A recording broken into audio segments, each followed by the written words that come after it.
मोहतरम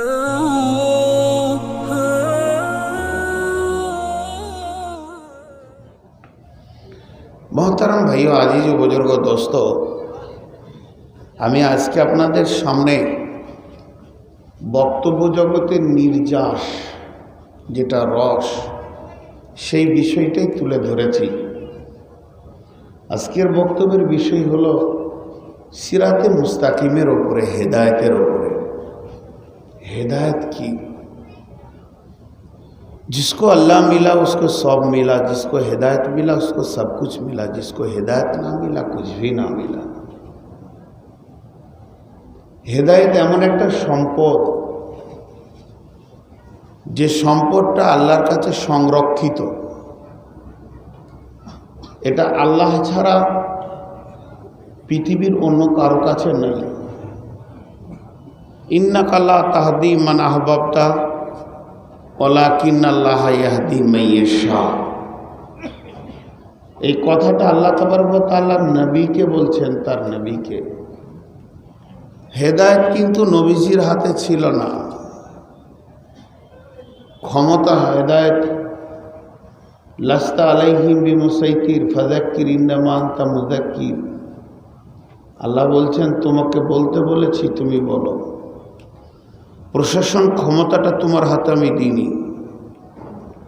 হেদায়েতটা যদি নবীজির হাতে থাকতো তো সর্বপ্রথম যে হেদায়েত পেত সে আবু তালিব পেত। এই মুসলিম কিয়ামত পর্যন্ত যত মুসলিম আগে এসেছে আর যত আসবে, সমস্ত মুসলিম কিন্তু আবু তালেবের কাছে কৃতজ্ঞ, তার কাছে ঋণী। তিনি আমাদের নবীকে প্রেম মহব্বত উজাড় করে ভালোবাসা দিয়ে মানুষ করেছেন। বিশ্বনবীকে যেদিন রক্তে রঞ্জিত করা হয়েছিল, সব থেকে বড় যিনি হুঙ্কার দিয়েছিলেন তিনি আবু তালেব। আবু তালেবের হুমকিতে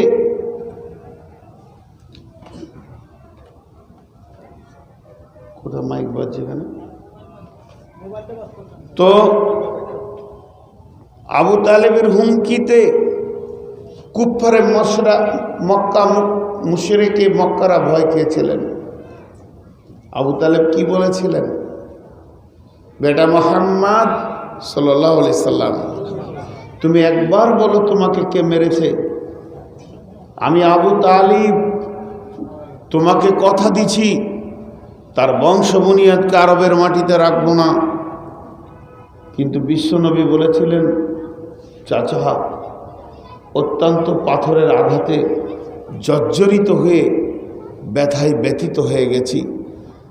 আমার এই ব্যথার উপশম হিসাবে যদি আপনি কিছু দিতে চান, এর প্রতি বদলা আপনাকে নিতে হবে না, আপনি খালি কালেমায়ে শাহাদাত পড়ে নেন, আমার উপশম হয়ে যাবে। তারপরও তার কপালে কালেমা জুটেনি। এর জন্যই আল্লাহ বললেন, ইন্নাকা লা তাহদি মান আহবাবতা। কোরআন আমাদের কাছে এসেছে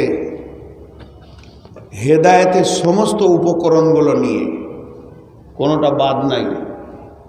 একটা মানুষের হেদায়েতের জন্যে, সোজা রাস্তার জন্যে, জান্নাতের রাস্তার জন্যে যতটা প্রয়োজন অনুপরিমাণ আল্লাহ লুকিয়ে রাখেননি, ছুপিয়ে রাখেননি, সবটা আমাদের কাছে পৌঁছিয়ে দিয়েছেন। তো কোরআনকে জিজ্ঞেস করেন, তুমি কি হেদায়েত দিতে পারবে? কোরআন বলবে, ইযিল্লু বিহি কাসীরা ওয়া ইয়াহদি বিহি কাসীরা ওয়া মা ইযিল্লু বিহি ইল্লাল ফাসিকিন। আমাকে পড়ে অনেকে হেদায়েতের নূর খুঁজে পেয়েছে, আবার আমাকে পড়ে অনেকে গুমরাহির অতল তলে ডুবে গেছে। প্রকৃত যারা ডুবেছে তারা ফাসিক, কোরআনের হেদায়েত দেওয়ার ক্ষমতা নেই। ছোট্ট একটা উদাহরণ দিব মাত্র। আপনি ডাক্তার দেখিয়েছেন, ডাক্তার মোহাম্মদ ইয়াসিনকে, আপনি ফার্মেসিতে গিয়েছেন প্রেসক্রিপশন নিয়ে, আপনাকে মহসিন ভাই ওষুধ দিলেন, আপনার রোগ হয়েছে, ইয়াসিন ভাই আপনার ডায়াগনিস করেছেন, প্রেসক্রিপশন করেছেন, মহসিন ভাই আপনাকে ওষুধ দিয়েছেন, কিন্তু রোগের শেফা দেনেওয়ালার মালিক কে? তো হেদায়েতের ডাক্তার হচ্ছে নবী মুহাম্মদ রাসূলুল্লাহ সাল্লাল্লাহু আলাইহি সাল্লাম। উনি যা প্রেসক্রিপশন করে গেছে, কোরআন তার ওষুধের সম্ভার নিয়ে এসে হাজির হয়েছে। কিন্তু প্রকৃত মসজিদের দরজাটা যিনি দেখাবেন তিনি হলেন আল্লাহ। হেদায়েতের সব কন্ট্রোলটা তিনি রেখেছেন। তিনি এর জন্য বলছে বার আমার কাছে চাও, হেদায়েত চাও, বার চাও, আমার কাছে হেদায়েত চাও। কিন্তু ধোঁকার জগতে একটা ঠুলি লেগে আছে চোখে, এ ধোঁকাটা কে কাটাবে? আমার বুঝে আসে না কিছু জায়গা, আমিও বুঝতে পারছি না কেমন। সূর্য বলছে আমি বিশ্বকে আলো করছি, চাঁদের দাবি আমি আলো করছি। বিদ্যুৎ প্রকল্পের দাবি না আমি আঁধারকে আলো করি। ব্যাটারি বলছে আমি আঁধারকে আলো করি। কেরোসিন বলছে আমি কি কম আছি নাকি? মোমবাতি বলছে আমিও আঁধারকে আলো করি। দেশলায় একটা কাঠি, সেও বলছে আঁধারকে আলো আমি করি। সহ্য না করতে পেরে জোনাকি পোকাটা পাছা উল্টিয়ে দিয়ে বলছে আমিও আলো। প্রকৃত আলো করে কেবল আপনার বিবেচনার বিচারে কাকে আপনি দাগ দেবেন? একটাকে টিক মারবেন তো কাকে মারবেন? আপনার যে বিবেচনা আছে, আমি আমার মাথা দিয়ে একটা টিক মারব, তা আপনার মাথাটা তো আমি কিনিনি। আমার চেতনাটা তো আপনার প্রয়োজন নাই, আর আপনার চেতনা আমার প্রয়োজন নাই, তা আপনি কাকে টিক মারবেন?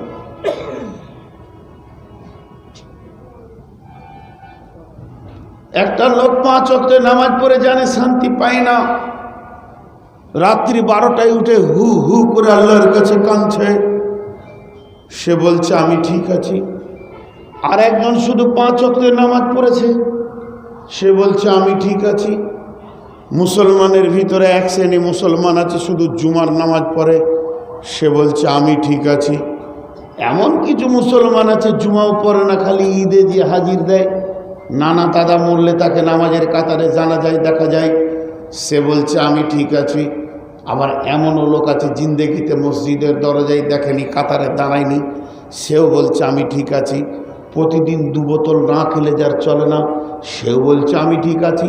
যার জিন্দেগিটা সুদে ডুবে আছে, সেও বলছে তুই ঠিক হোগা আমি ঠিক আছি।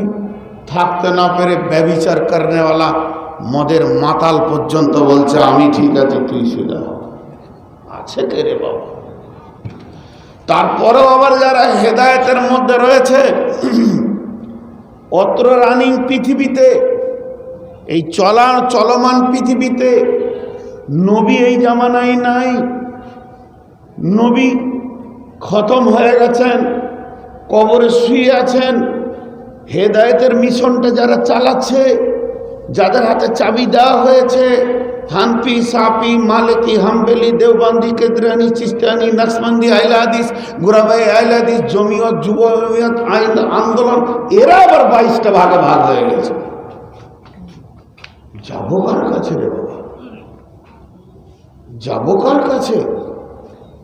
এই চলমান দুনিয়াতে এত বিভ্রান্তি সৃষ্টি হয়েছে যে আমি সেই জান্নাতের রাস্তাটা খুঁজবো তো যাবো কার কাছে? কে কে কে আমাকে দেবে? সবাই ডাকছে আমার কাছে এসো, উপশম নিয়ে চলে যাও। সবাই ডাকছে, দাবিতে 16 আনা, কাজের ময়দানে কাউকে খুঁজে পাই না। এর জন্যই আল্লাহ হেদায়েতটা মানুষের হাতে দেয়নি। হেদায়েতটা যদি মানুষের হাতে দিয়ে দিত তো বিভ্রান্তকর হয়ে যেত। আল্লাহ এর জন্য নিজের হাতে রেখেছেন।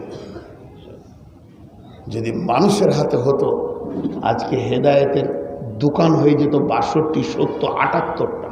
কোন দোকান থেকে হেদায়েত কিনবেন? আল্লাহ এর জন্য বলছে হেদায়েত অরিজিনাল লিপিটা আমার দোকানে আয়। কোরআনে একটা সূরা আছে, সূরার নাম ফাতিহা।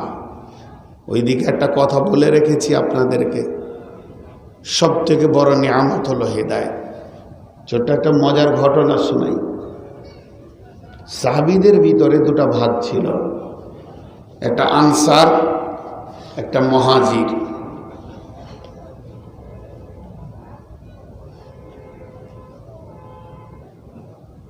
পানিটা ফ্রিজ থেকে এনেছে নাকি? নর্মাল একটু পানি দেন। সুবহানাল্লাহ, ফ্রিজের পানি। সাহাবীদের ভিতরে দুটো ভাগ, একটা আনসার আর একটা মুহাজির। ভালো করে শোনেন। মুহাজিররা কৃষি কাজ করতে ভালোবাসতেন। কৃষি কাজ বুঝেন তো? বাংলাদেশের লোক বুঝবেন না কেন? বাংলাদেশের লোক তো খুব ভালো না। কোনো কাজের জন্য কেউ আমার কাছে আগিয়ে আসবেন না, প্রয়োজন হলে আমি ডাকবো। বেশি ভালোবাসা মুশকিল আছে। যে কোনো অসুবিধা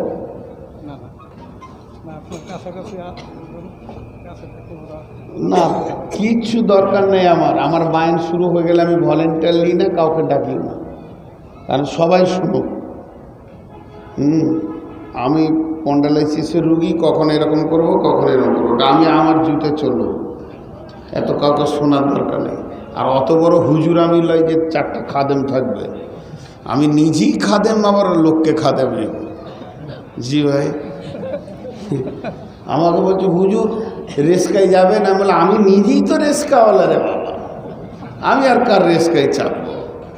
জি ভাই, নিজেই তো লিভার লোকের খেটে খায়। তো মুহাজিরদের থেকে আনসাররা কৃষি ভালো ছিল। যখন সমস্ত যুদ্ধ শেষ হয়ে গেল, ইসলাম আমানে চলে আসলো। ও তিন ও জৈতুন ও তুরি সিনিনা ও হাদাল বালাদিল আমিন। আমান থেকে আমিনটা এসছে, নিরাপদ চলে এলো। মক্কা মদিনায় আর কোনো যুদ্ধ নেই, আর কোনো টেনশন নেই। তো আনসাররা বসে আছে। তো বসে থাকতে থাকলে ওদের মাথায় বিগাড় দিল, বসে থাকবো কেন, চল মাঠে কৃষি কাজ করি। তো আরেকজন বলছে কৃষি কাজ করবি তো পানি কোথা পাবি? বলে পানির ব্যবস্থা হবে, চল। তো কৃষি কাজ করব।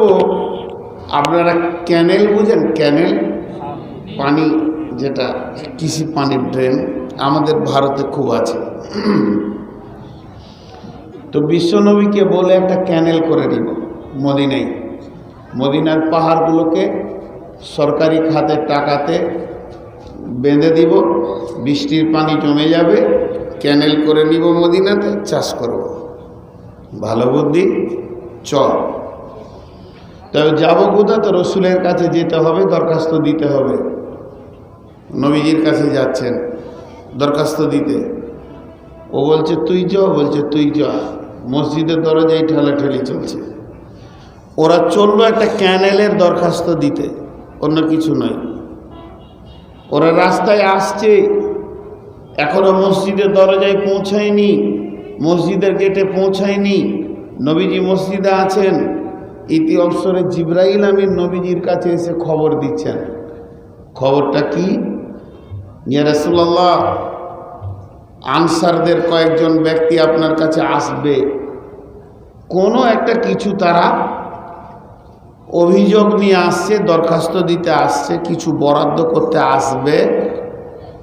তো ওদের ওই বরাদ্দটা আজকের দিনে ওদের চাওয়াটা আল্লাহ কবুল করে নিয়েছেন। আপনি না বলিয়েন না, ওরা যেটা চাবে সেটাই কবুল। ওরা তো আর জানে না যে জিবরাইল রসুলকে এটা বলে গেছেন। জিবরাইল চলে গেলেন আর ওরা দরজাতে এসে হাজির। ও বলছে তুই চ, ও বলছে তুই চ, ও বলছে তুই বলবি, ও বলছে তুই বলবি, কে বলবে আর তাল পাচ্ছে না।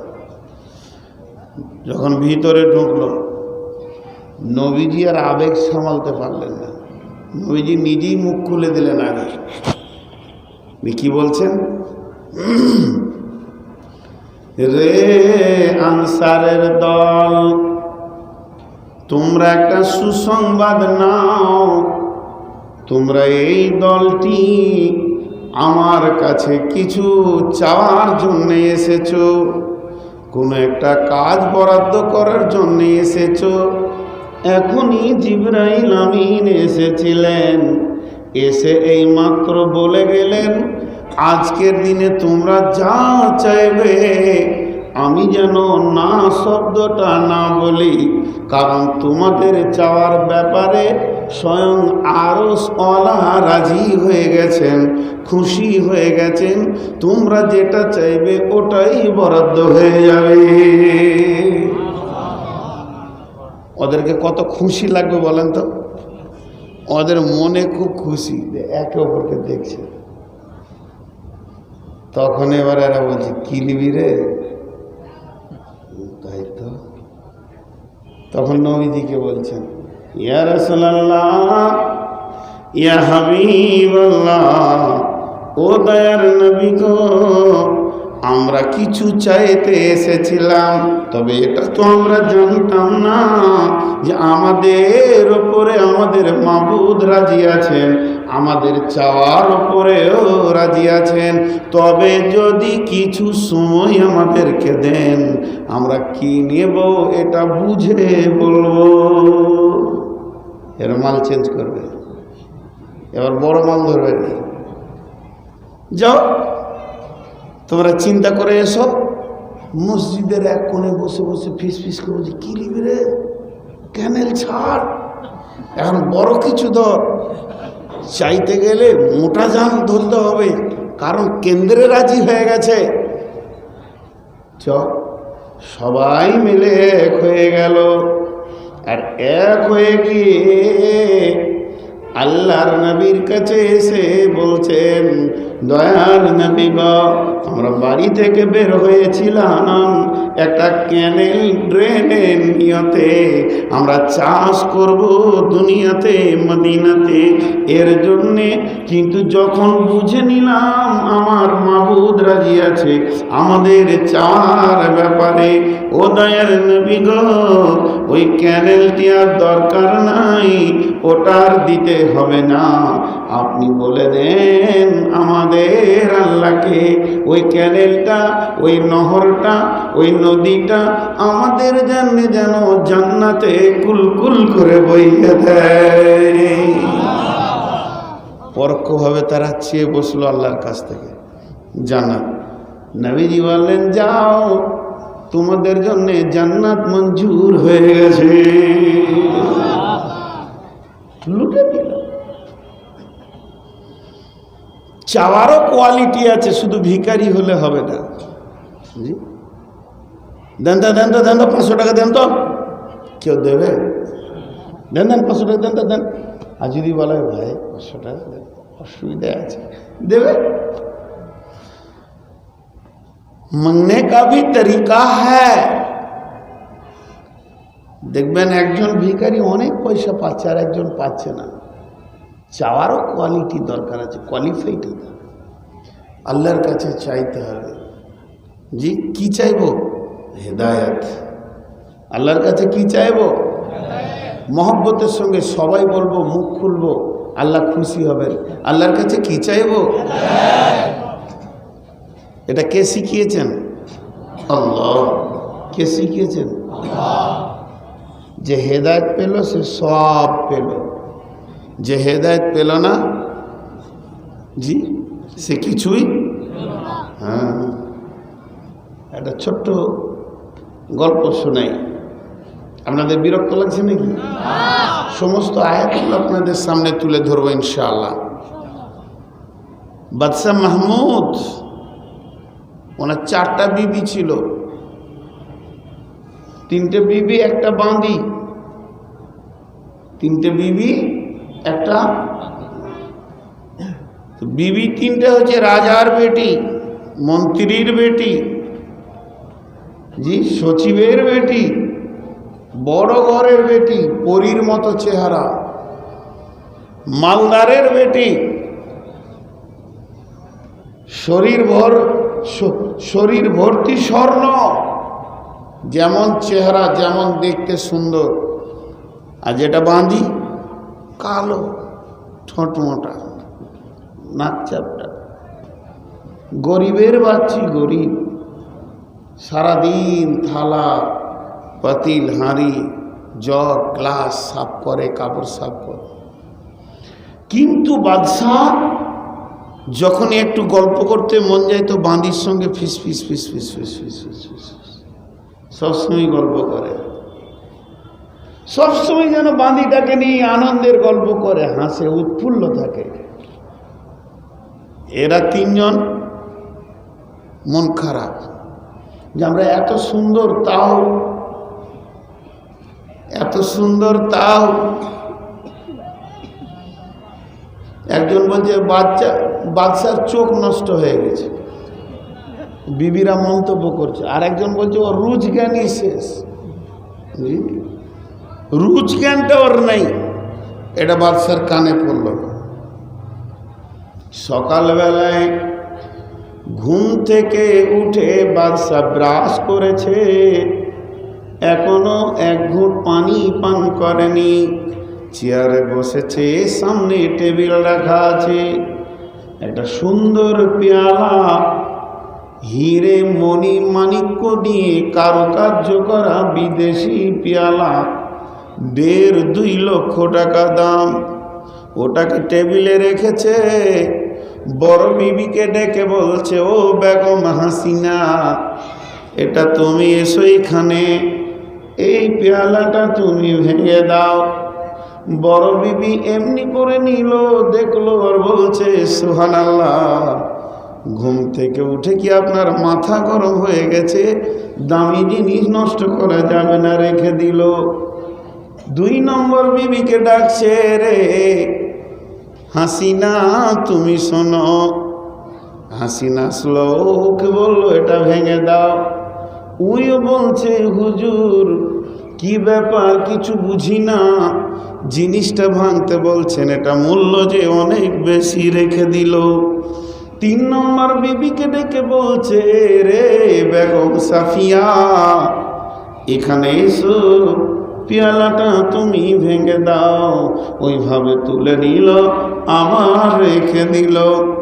4 নম্বরে বাঁদিকে বলছে, মারিয়াম রে আয় আয়। মারিয়াম এলো, পাতিল ধুছিল, হাতটা একটু ধুয়ে দিয়ে টিস্যুতে মুছে এসে হাজির। বলে কি বলছেন যাবো না? বলে পেয়ালাটা ভেঙে দে রে। এরকম তুললো, আর ছেড়ে দিল, ধ্রাস করে ভেঙে টুকরো হয়ে গেল। 3 বিবি বলছে, রে ছোট লোকের বাচ্চি, গরিবের বাচ্চি, গরিব, গরিবের মেয়ে গরিব, জিনিসটার মূল্য বুঝিনি না, জিনিসটার দাম বুঝলি না, এটাকে তুই ভেঙে দিলি। তোর বাবা কি মাল দেখিয়েছে, তুই মায়ের জীবনে কি মাল দেখেছিস? এইভাবে লানত দিতে লাগলো। 3 জনের লানত যখন শেষ হলো, শেষকালেতে মারিয়াম মুখ খুলে বলছে, তোমরা হলে বাদশার ঘরের বেটি, তোমরা মালালার ঘরের বেটি, মালালার বউ হয়েছ, তোমরা মাল চিনেছ, একজনকে মালকে গোটা রেখে দিয়েছ, আর আমি মাল চিনি না। আমার মা বাঁধি, আমার নানি বাঁধি, আর আমি হলাম বাঁধি, বাঁধির বাচ্চি বাঁধি। আমরা চিনি আমাদের মালিককে। আমি ভেঙেছি পেয়ালা, কিন্তু ভাঙতে পারিনি মালিকের মালিকের হুকুমকে, মালিকের হুকুমকে গোটা রেখেছি, পেয়ালাটা ভেঙেছি। আমার কাছে পেয়ালার থেকে মালিকের হুকুমটা বড় দাম, ওটাকে ভাঙা আমার পক্ষে সম্ভব নয়। আর তোমরা স্বামীর হুকুমকে ভেঙে দিয়েছ, টুকরো টুকরো করে দিয়েছ, কিন্তু পেয়ালাটা গোটা রেখেছ। বাদশাহ মাহমুদ বলছে, রে বেগম বল, এখন কার গলা ধরে আনন্দ করব?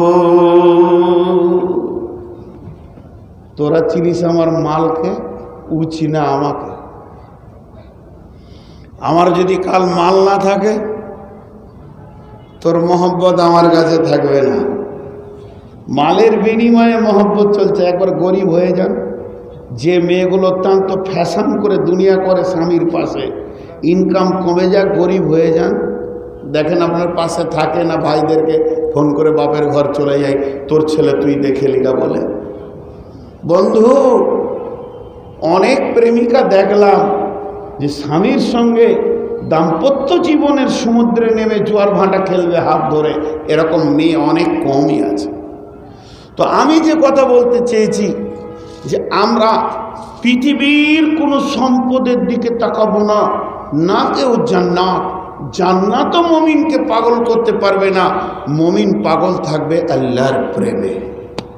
মমিন পাগল থাকবে কার প্রেমে? আল্লাহর প্রেমে। তো এর নাম হচ্ছে হেদায়েত। এর নাম কি? এখন আল্লাহর একটা গোডাউন আছে, সেই গোডাউনে সমস্ত মাল আছে। সব থেকে দামি মাল কোনটা সেটা কে জানবে? আল্লাহ। আল্লাহর একটা গোডাউন আছে, সেই গোডাউনে সমস্ত মাল আছে। ওই গোডাউনের ভিতরে সব থেকে দামি মাল কোনটা কে জানবে? তো আল্লাহ শিখিয়ে দিয়েছেন কোরআনে। আমার কাছে কি চাইবি তোরা? হেদায়েত। কোথায় শিখাচ্ছেন? বিসমিল্লাহির রহমানির রহিম। আলহামদুলিল্লাহি রাব্বিল আলামিন আর রহমানির রহিম মালিকি ইয়াউমিদ্দিন ইয়াকা না'বুদু ওয়া ইয়াকা নাস্তাঈন ইহদিনাস সিরাতাল মুস্তাকিম ইহদিনাস সিরাতাল মুস্তাকিম ইহদিনাস সিরাতাল মুস্তাকিম। গোটা সূরাটার এই একটা আয়াতটা হলো আসল। জি, কেন এটা আসল আয়াত? 7খানা আয়াতের মধ্যে এটাই হচ্ছে মেন। আর একটা আয়াতকে কেন্দ্র করে গোটা কোরআনটা এসেছে। আল্লাহু আকবার। জি, এই আয়াতটা কত দামি। আপনি কারো বাড়ির দরজায় গেলেন, চাচা আছেন? বাইরে এলো, চাচা আপনি ভালো মানুষ, সময়ে বিপদে পড়লে আপনার কাছে আসি, আপনি অনেক মানুষকে অনেক দেন, আমি যখনই প্রয়োজন হয় আপনার কাছেই চাই, 2000 টাকা দেন, আবার আমার টাকা হলে আপনাকে দিয়ে দিব। তো এই যে ও আগে কথাগুলো বলছে, আপনি ভালো মানুষ, আপনার কাছে আমি আসি, আপনি ছাড়া কারো কাছে যাই না, এগুলো কি উদ্দেশ্য? উদ্দেশ্য হচ্ছে 2000 টাকা নেওয়া। তো সূরা ফাতিহাটা দেখেন, আলহামদুলিল্লাহি রাব্বিল আলামিন, সমস্ত প্রশংসা সেই আল্লাহর যিনি বিশ্বকে পালনেওয়ালা। আর রহমানির রহিম, তিনি চরম পরম মেহেরবান দয়ালু। মালিকি ইয়াউমিদ্দিন, যিনি হলেন কিয়ামতের দিনের মালিক। ইয়াকা না'বুদু ওয়া ইয়াকা নাস্তাঈন, তোমারই ইবাদত করি, তোমার কাছেই সাহায্য চাই। এতক্ষণ ছিল এই হেদায়েতটা চাইব তার ভূমিকা। আল্লাহ বলছেন, গোলাম রে, কি লিবি বল। আমাদেরকে যদি স্বাধীন ছেড়ে দিত কি লিবি বল, তাহলে ঘটনা কি হতো, যে যা মন তাই চেয়ে নিতাম। আমাদের চাওতে আমরা জানি না, চাওয়ার জ্ঞানটুকু নাই, জ্ঞানের বহরের কমি আছে। তাই আমার আল্লাহ শিখিয়ে দিলেন, আমার কাছে এমন একটা জিনিস চাইবি, পৃথিবীর কোনো ম্যানুফ্যাকচার সেটা বানাই না, পৃথিবীর কোন জায়গায় পাবি না, সেটা হলো হেদায়েত। তোরা আমাকে বল, ইহদিনাস সিরাতাল মুস্তাকিম, হে আল্লাহ তুমি আমাদেরকে সোজা রাস্তা দাও, যে রাস্তাটা হলো সিরাতি মুস্তাকিম।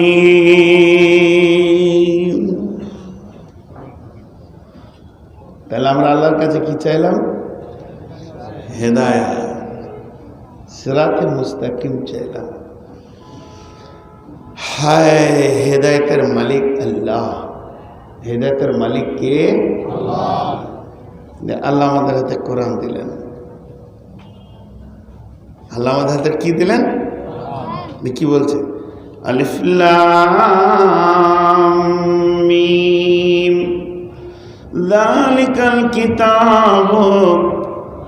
যালিকাল কিতাবু লা রাইবা ফীহি হুদাল লিল মুত্তাকিন। এই কিতাবের মধ্যে কোনো সন্দেহ নাই, এটা মুত্তাকিদের জন্য হেদায়েত। চলতে থাকবে এই রাস্তায়। কোরআনের ভিতরে একটা হাই রোড আছে, বিশ্ব রোড আছে, ন্যাশনাল রোড আছে। যে রোডটা কোথায় গেছে? জান্নাত। কেউ যদি ওই রোডে চলতে পারে সে কোথায় যাবে? জান্নাত। কিন্তু ওখান থেকে আবার রোড ভাগ আছে, রোড ভাগ আছে না? আল্লাহ বলেছেন বিসমিল্লাহির রহমানির রহিম, আল্লাহু ওয়ালিয়ুল্লাযীনা আমানু ইখরিজুহুম মিনাজ-যুলুমাতি ইলান-নূর ওয়াল্লাযীনা কাফারু আওলিয়াহুমুত-তাগুতু ইখরিজুনাহুম মিনান-নূরি ইলাজ-যুলুমাত উলাইকা আসহাবুন নারি হুম ফিহা খালিদুন। পৃথিবীটা দুভাগ হয়েছে, দুভাগ হয়েছে। যেদিন থেকে আদম এসেছে সেদিন থেকে ইবলিসির যে নিচার সেটা জন্ম নিয়েছে। একদিকে আদম, একদিকে ইবলিস, একদিকে ফিরাউন, একদিকে মূসা, একদিকে ইব্রাহিম, একদিকে নমরুদ, একদিকে নবী মুহাম্মদ সাল্লাল্লাহু আলাইহি ওয়াসাল্লাম, একদিকে আবু জাহেল। পৃথিবীটা দুইটা মেরুকরণে ভাগ হয়ে গেছে। তাই আমার আল্লাহ বলছেন আল্লাহু ওয়ালিয়ুল্লাযীনা আমানু ইখরিজুনাহুম মিনান-নূরি ইলাজ-যুলুমাত ওয়াল্লাযীনা কাফারু আউলিয়াহুমুত-তাগুতু ইখরিজুনাহুম মিনান-নূরি ইলাজ-যুলুমাত। যারা আল্লাহকে ভালোবেসেছে, আল্লাহর সাথে সম্পর্ক করেছে, ইখরিজুহুম মিনাজ-যুলুমাতি ইলান-নূর, তারা নিমজ্জিত অন্ধকার থেকে, গহ্বর আঁধার থেকে বেরিয়ে চলে এসে সুন্দর আলোর তরিকাকে ধরে নিয়েছে। এরা জান্নাতের পথে হাঁটছে। ওয়াল্লাযীনা কাফারু, কিন্তু যারা কুফরি করেছে, যারা অস্বীকার করেছে দিনকে, দিনের আইনগুলিকে মানতে পারেনি, হেদায়েতের নূরকে নিতে পারেনি, আউলিয়া তাগুত এবং তাগুত শক্তির সঙ্গে যারা বন্ধুত্ব করেছে, তারা কি করেছে? মিনান-নূরি ইলাজ-যুলুমাত, এরা নুরানি রাস্তা থেকে বের হয়ে গিয়ে জুলুমাতের ভিতরে, আঁধারের ভিতরে ঢুকে গেছে। এই রাস্তাতে এরা চলছে, এই রাস্তাতে মুমিনেরা চলছে। ওরা যে রাস্তাটা চলছে, ওই রাস্তা চলতে চলতে একদিন তো শেষ হবেই হবে। সেই শেষ হবে জায়গাটা কোথা? উলা উলাইকা আসহাবুন নারি হুম ফিহা খালিদুন। তারা এমন একটা জায়গায় গিয়ে পৌঁছাবে, গহ্বর অন্ধকার, নিমজ্জিত প্রজ্বলিত আগুনের ভিতরে তারা ঢুকবে, তাদের ঠিকানা হবে জাহান্নাম।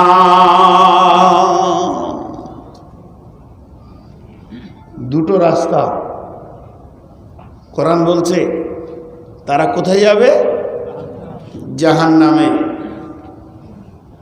কোরআনকে কোরআন বলা হয়েছে, কোরআনের অনেকগুলি নাম কোরআন থেকে বের করা হয়।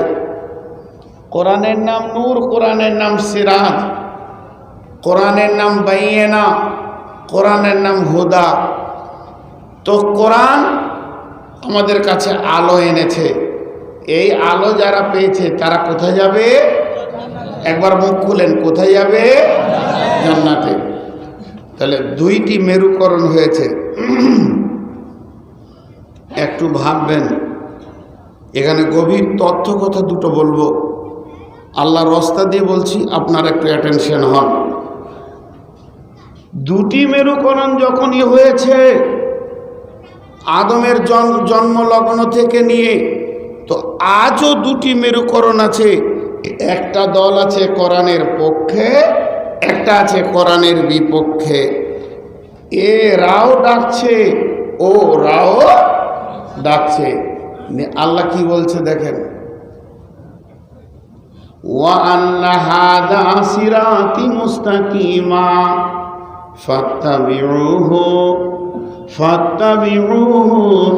ওয়া লা তাত্তাবিউ সুবুলা ফাত্তাবিউহু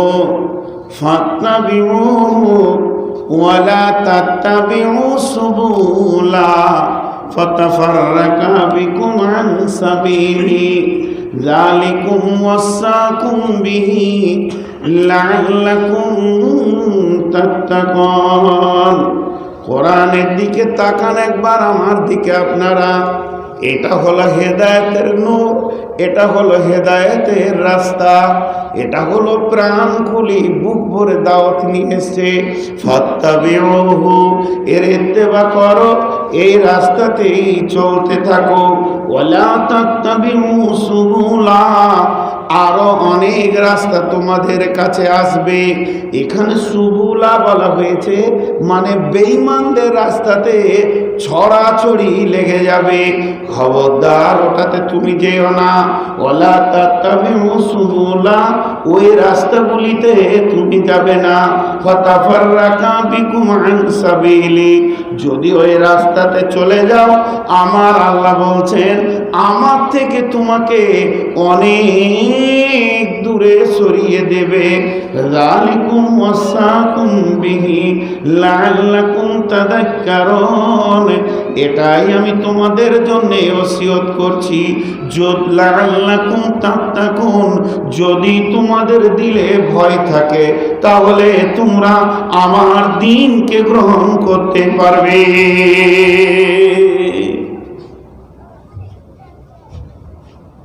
জি,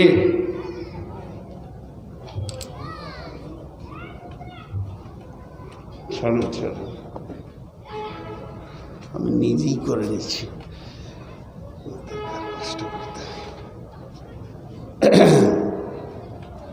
আল্লাহ তাবারাক ওয়া তাআলা যে কথাটা আপনাদেরকে আমাকে বললে, একটা উদাহরণ দিব,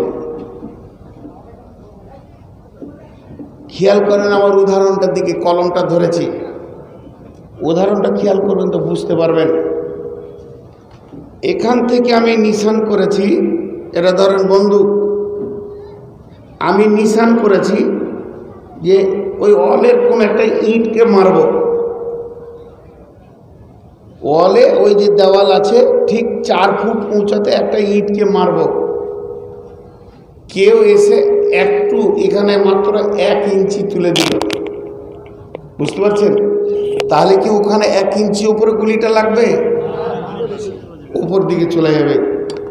তো আল্লাহ তাবারক ওয়া তাআলা বলছে আমার রাস্তায় তুমি চলছো, শয়তান সামান্য তোমাকে সরিয়ে দেবে তো তুমি আমার থেকে অনেক দূরে চলে যাবে। ফাতাফাররাকা বিকুম আন সাবিলি, আল্লাহ এই ভাষাটা ব্যবহার করছেন। তো হেদায়াত আল্লাহ যাকে ভালোবাসেন তাকে দেন, হেদায়াত কিন্তু আপনার আমার হাতে নাই। দেখেন আল্লাহ তাবারাক ওয়া তাআলা কোরআনে মিসাল দিচ্ছেন, বিসমিল্লাহির রহমানির রহিম, মাসালুহুম কামাসালিল্লাযী ইসতাওকাদা নারান ফালাম্মা আজাআত মা হাওলাহু যাহাবাল্লাহু বিনুরিহিম ওয়া তারাকাহুম ফী যুলুমাতিন লা ইউবসিরুন। কথাটা কি বলেন আল্লাহ? কত দামি কথা বললেন, একটু খেয়াল করি আমরা।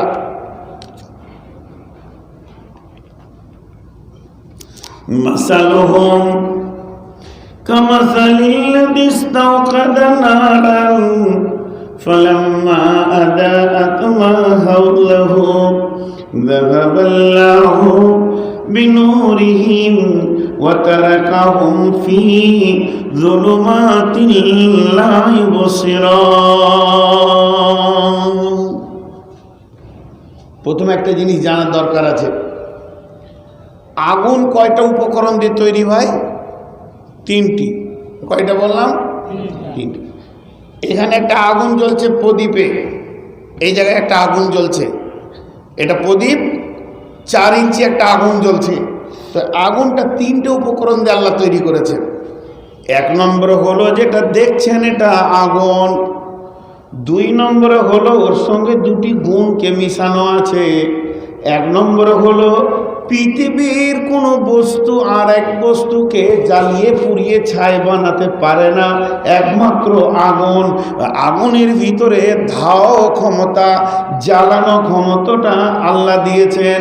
3 নম্বরে হচ্ছে আগুনের 3য় নম্বর যেটা দিয়ে তৈরি করেছে, আগুনের গুণ হচ্ছে 2 নম্বর, আধারকে ঠেলে আলো করতে পারে, রোশনি দিতে পারে, এটা অন্য কোনো বস্তু দিতে পারে না।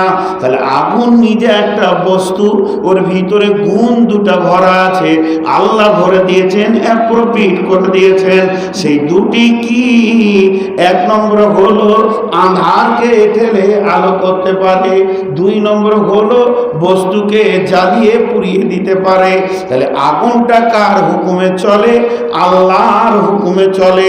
যেদিন ইব্রাহিমকে আগুনে ভরা হলো, আল্লাহ আসমান থেকে হুকুম দিলেন, ইয়া নার কুনি বারদাও ওয়া সালামান আলা ইব্রাহিম, হে আগুন তুমি ইব্রাহিমের জন্য জ্বলবে না, বাকি লোকরিকে জ্বালিয়ে পুড়িয়ে দাও।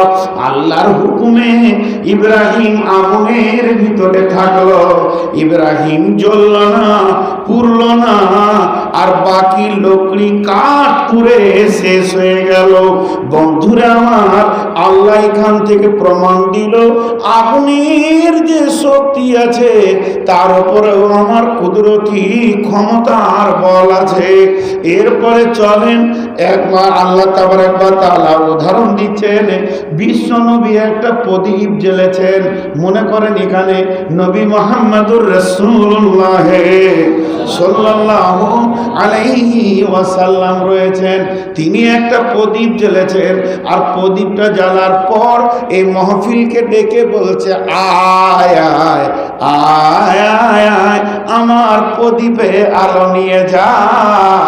আমার প্রদীপ থেকে আলো নিলে তোরা আর আঁধারে কেউ মরবি না, তোদের পায়ে কাঁটা লাগবে না, খোঁচা লাগবে না, সুন্দর আলোতে চলতে চলতে জান্নাতে চলে যাবি। আর তার পাশে আবু জাহেল আর একটা প্রদীপকে জ্বালিয়ে দিয়ে বলছে, আয় আয় আয় আমার কাছে আগুন নিয়ে যা, এই আগুনে তোরা পথ চলবি। যে আমার আল্লাহ বলছেন নবীজির আগুনটা আমার কথা কথা শুনে, আবু জাহেলের আগুনটাও আমার কথা শুনে। আমি আল্লাহ দুইটি আগুনের নিয়ন্ত্রক। এই আগুনের ভিতরে আমি নূরও রেখেছি, জ্বালানোর ক্ষমতাও রেখেছি। আর আবু জাহেলের যেটা আগুন, ওটাতে জ্বলবে কিন্তু আঁধার আলো হবে না। যেমন আমি ইব্রাহিমকে বলেছিলাম, ইব্রাহিমের আগুনকে, নমরুদের আগুনকে বলেছিলাম তুই জ্বালাবি না, ও জ্বলেছে, কাঠকে পুড়িয়েছে, আলো দিয়েছে, ইব্রাহিমকে জ্বালাতে পারেনি। তবে যদি ওই আগুন কেউ ব্যবহার করে, সে আঁধারই মরবে, আলো পাবে না। ওই মাসালুহুম কামাসালিল্লাযী ইসতাওকাদা নারান, আল্লাহ বলছেন মাসালুহুম কামাসালিল্লাযী ইসতাওকাদা নারান ফালাম্মা আজাআত মা হাওলাহু, তারা যখন আগুনকে জ্বালালো এবং আগুনের কাছে তারা আসলো, আসার পর তারা নিয়ত করলো এই আগুন থেকে আমরা আলো নিব। ইসতাওকাদা নারান ফালাম্মা আজাআত মা হাওলাহু যাহাবাল্লাহু বিনুরিহিম, যাহাবাল্লাহু বিনুরিহিম, যাহাবাল্লাহু বিনুরিহিম। আমার আল্লাহ আগুনের নূরকে কেড়ে নিল। বলল আগুন রে, তোর ভিতরে রোশনি ক্ষমতাটা কেড়ে নিলাম।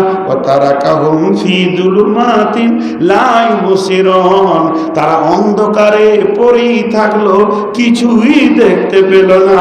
তারা আপসে বলছে আগুন কি জ্বলে না? বলে জ্বলছে তো, দেখতে পেয়েছি। আঙুলটা দিয়ে দেখছে, লাফিয়ে উঠছে, বাবারে পুড়িয়ে দিল রে, মা রে, সুবহানাল্লাহ। কিন্তু আঁধার কেন, আলো হয় না? আল্লাহ বলছে ওই আগুনে আলো থাকবে না, এটা আমি আল্লাহ বলে দিয়েছি। আর আমার নবীর আগুনে আঁধার থেকে আলো হবে, এটা আমি আল্লাহ নির্বাচন করেছি। এতক্ষণ আমি প্রদীপ বললাম, আগুন বললাম, ওটা মাথা থেকে সরিয়ে দেন। প্রদীপ বলতে আমার আল্লাহ এইটাকে বুঝিয়েছেন, আমার নবীর হাতে যে প্রদীপটা দিয়েছি এটাতে আলো আছে। ওরা যে প্রদীপটা তৈরি করেছে, মন গড়া আইন তৈরি করেছে, মানুষকে বাঁচানোর জন্যে দাস ক্যাপিটাল বানিয়েছে।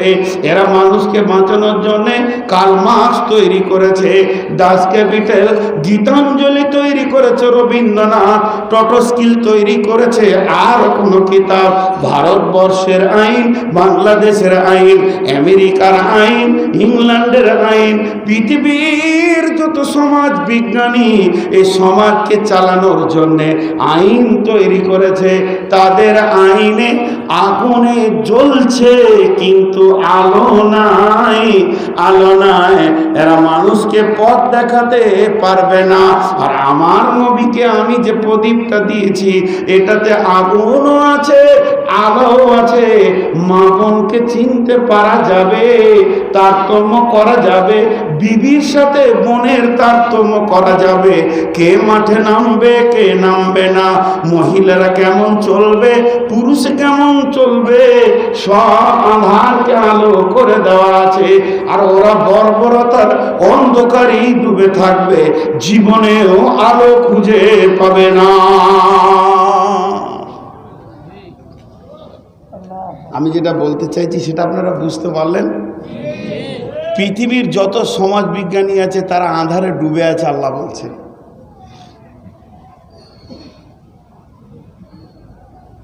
জি বলছে কোরআনের মতো, দু লাইনের কবিতা, কোরআনের মতো নূরের ভান্ডার রেখে নিজ ঘরে, কোরআনের মতো নূরের ভান্ডার রেখে নিজ ঘরে,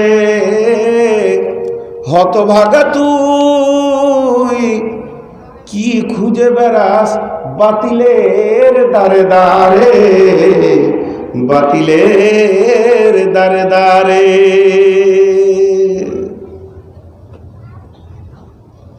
আলোর পাহাড়টাকে ঘরে কাগজে বেঁধে, কাপড়ে বেঁধে রেখে দিয়ে বাতিলের দরজাতে শান্তি খুঁজে বেড়াস। জি আমাদের অবস্থা তাই কি না? সবাই বলেন তাই কি না? এর জন্য হুঁশিয়ার, হেদায়েতের মালিক কে? আল্লাহ যাকে হেদায়েত দেন তাকে রুকনেওয়ালা কেউ নাই। হেদায়েত বড় নিয়ামত, হেদায়েত বড় নিয়ামত। আল্লাহ বলছেন আলাম আহাদ ইলাইকুম ইয়া বানি আদম আল্লা তা'বুদুশ শাইতানা ইন্নাহু লাকুম আদুউম মুবিন ওয়া নি'বুদুনি হাযা সিরাতুম মুস্তাকিম ওয়া লাকাদ আযাল্লা মিনকুম যিবিল্লান কাসীরান আফালাম তাকুনু তাকিলুন হাযিহি জাহান্নামুল্লাতী কুনতুম তু'আদুন। আল্লাহ কত কথা বলে, আলাম আহাদ ইয়া বানি আদম, হে আদমের সন্তান, আমি কি তোমাদেরকে বলি দিইনি, বুঝিয়ে দিইনি, শিখিয়ে দিইনি যে আল্লাহ তা'বুদুশ শাইতানা, খবরদার শয়তানের ইত্তেবা করিও না, ইন্নাহু লাকুম আদুউম মুবিন, সে তোমাদের প্রকাশ্য শত্রু, ওয়া নি'বুদুনি, যদি ইবাদত করবে তো আমারই করো, হাদা সিরাতুম মুস্তাকিম, এটাই হবে তোমাদের জন্য সোজা রাস্তা। লাকাদ আযাল্লা মিনকুম যিবিল্লান কাসীরান আফালাম তাকুনু তাকিলুন, এর আগে তোমাদের কত দলকে, কত গোত্রকে পথভ্রষ্ট করে দিয়েছে, তাও কি তোমাদের চোখ খুলবে না, বিবেক খুলবে না? হাদিহি জাহান্নামুল্লাতী কুনতুম তু'আদুন, এরা চিরদিন জাহান্নামে ঢুকে গেছে, সেখানেই তারা অবস্থান করেছে। এটাও দেখেও কি আদম সন্তান তোমার চোখের দরজা খুলবে না, বিবেকের দরজা খুলবে না? আমি তোমাদেরকে হেদায়েতের নূর দিয়েছি রে, এটাই তোমাদের জন্য হেদায়েত।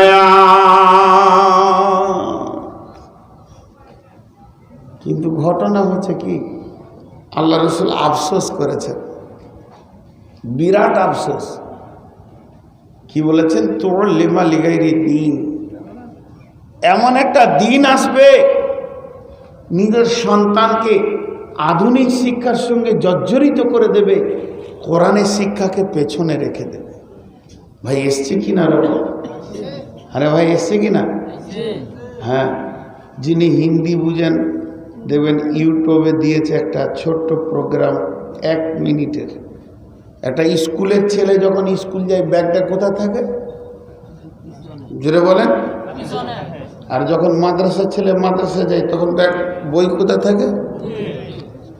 তো হিন্দিতে লিখেছে, আমি কাল না পরশু দেখলাম ইউটিউবে, বলছে দুনিয়ার যত পড়াশোনা পেছন দিকে ঝুলে, তার মানে ওটা পেছনেই থাকবে, আর এই বুকে সামনে তুমি যত আগাবে জান্নাত জাহান্নাম তোমার সঙ্গী থাকবে, আর ও পেছনে পড়ে থাকবে।